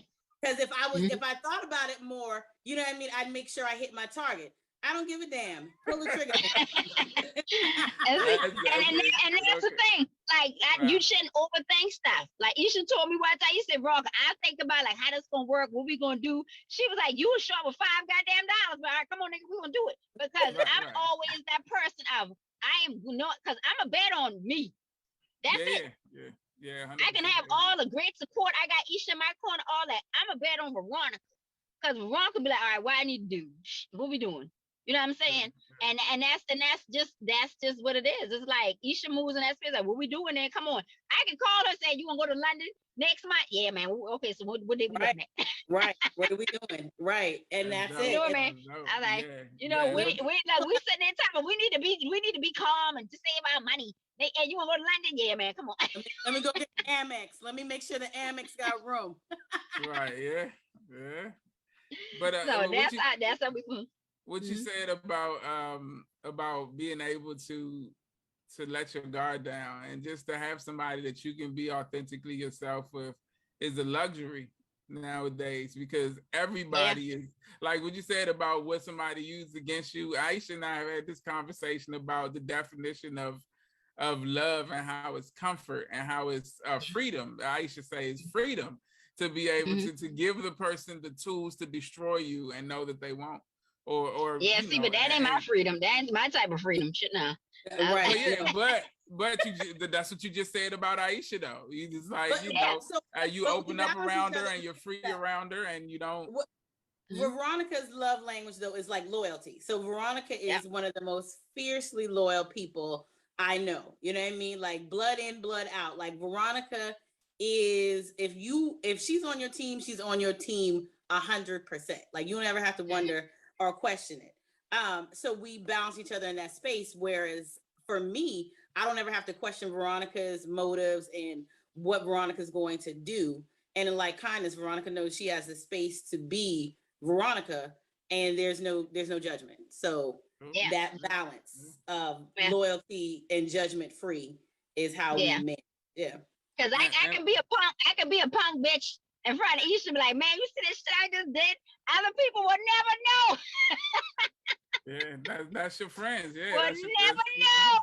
Like, girl, everybody gonna know I was that weak. No, ma'am. Yeah, right. The cracking of face. Never. Yeah, that's what it is. So the second question I want to ask you before I ask the two definitive questions is, so in conversing with you, and I think even since in the brief times that we've had conversations before now, and getting to know who you are as a person, one of the things that I would one of the terms that I would use to describe you is versatile or Renaissance woman, because you do a lot. Who's the most versatile person you know? Like, who does a lot? Who do you look up to in that respect of doing it all? I You know, the thing is, I don't really look up to a lot of people. Right. And not because I'm in that thinking I'm the, you know, all that. I just take people as people, I should say. Right. I'm trying to think of somebody who I think is doing a lot. Like, you know, you have and as far as entertainment, yeah. Like you got your, you know, Tyler Perry. I'm looking at that as far as studios, you know, you know, stuff like that. But I think like versatile. I would go, you know, if I had to look at an entertainer, I would go and look at Dolly Parton again. Because Dolly Parton started writing songs, making music, doing movies, got a theme park, do books across America for literacy for kids, have church programs, you know. So she's like, I'm going to do all in those spaces. But it's you know, it's people like, I like Rihanna. Rihanna's like, I'm philanthropic. I'm going to go ahead and do this music. I'm going to go do the, you know, the business side for Fenty with underwear. So it's like TD Jakes, like you all stay in these different arenas. Like Ashton Kutcher's another one. His hands is in a lot of pots people don't know about. So from his acting, from the movie producing to a lot of tech companies, you know, so I look at those things of once people get what the resource they need for one thing, I look at how they maneuver to do the other things they like to do. So it's not really one person. I just look at the way a lot of people move with their portfolio, what they try to do to change the world. So there you go. Yeah. So the two questions that I always ask every guest, and I'm going to ask you, the first one is, if you had an opportunity to talk to a younger version of yourself, knowing everything you know today, all of the wisdom you've gained through your travels in life, through the journey that you've been through up until today, if you could go back in the time machine and talk to 10-year-old Veronica, what would that conversation be like? What would you say to her? Honestly, what I would say to her, and this is no, lie to us. Don't be no. Honestly, what I would say to her, I would say, trust when God tell you that shit. Don't question it. Don't wonder. Don't question yourself, your ideas, your decisions. When you know in your head they're that good, but because you doubt from things that might come out, you know, even for a minute. Like, don't doubt the authenticity of yourself and your voice. Like, I didn't doubt it, but I doubted it enough. I'll say that. Yeah. So I would tell her, don't doubt the message God's sending you, that you do shit for real. And that's it. That's what I would tell my 10-year-old self. That's sound advice for at any age. Right. Don't doubt it. And the second question is, you have your companies, you have the bakery, you have the production, the writing, all of the things that you do. You're regularly in a position where there are eyes on you, where people are looking at Veronica. When people see you, what is it that you hope they see? Life. Like just going for life. Like going after the things you want, whatever that is, and just seeing a authentic, genuine message that tells you you only got one of this. So don't, live it. That's what I want people to see. Like I ain't got a problem posing like a supermodel on the beach. And I was like, hey, get this pose. You know what I mean? Like, let people see you living. I get a lot of those calls like, man, you doing it. It's the encouragement that you only got one life. Take care of yourself. Be healthy. That's what I want you to see. Like your mind, everything. Live, enjoy your life. And that I genuinely just love life. I ain't trying to check out for nobody early. So that's why I want them to see just life. Just living life. That's it. Okay. Yeah. So those are my in the interview questions. Aisha, have anything else before we No. I'll probably call Veronica after this, And y'all have a 4-hour conversation about no, just a 2-hour one, not a 4, just a 2. Just 2. Because and no shade, no shade. Show. That's real. I did 2 hours on the show. That right. So you already got, yeah. No shade whatsoever. That's friend stuff right there. That's that's a bond that people long for and strive for. Is people trying to make Siri and Google and all that stuff more responsive so they can have a connection somewhere near what the level of the depth of what you all have. So it's beautiful to see. And thank you so much for hanging out with us tonight. Thank y'all for having me. Thank y'all for having me. I appreciate it. And I enjoyed talking to y'all. Definitely, man. Y'all make sure y'all check out everything that she's doing. Dame Media, DAMMI, right? Yep. Okay, Dame Media. Everywhere. DameMedia.com, Facebook, Instagram. You on, what else are you on? I'm trying to get my TikTok on. Yeah, I'm getting my TikTok on. Okay, you on TikTok? I haven't done the TikTok yet. I feel like I feel old because my nephew's really into it and he's 13 and I'm 41 and it feels weird, but it's a lot of people marketing there. It's a lot of things. Yeah. It's a whole nother avenue that I got to get into and look into. And but that's dope. So you'll probably be the first person I follow on. Ish, you on TikTok? I am on TikTok, but I'm following 6 people. I got 1 follower. Who's this 1 follower? You got 1 follower. You finna have 2. I'm gonna set up my TikTok tomorrow. And we go TikTok. That's what we gonna do. Yeah. But yeah, man, like I said, I really appreciate it. On behalf of myself, Super Dave, aka Mr. Incredible, our resident feminine energy, Aisha, Mike, who I don't know what happened. I think his wife probably asked him to do something. Or he got in trouble. He got cussed out for hanging up the phone earlier or something. But anyway, and our illustrious guest, Miss Veronica Pearson, Renaissance woman, the essence of versatility. Thank you guys for checking out another episode of the Neighborish Livecast. We'll be back next week with more interviews, more information, more education, and more fun. Take care of yourselves and each other. Have a great week. And keep spreading love. And check out DameMedia.com. It's dope. She's doing a lot. She is. All right. Bye, y'all. Peace.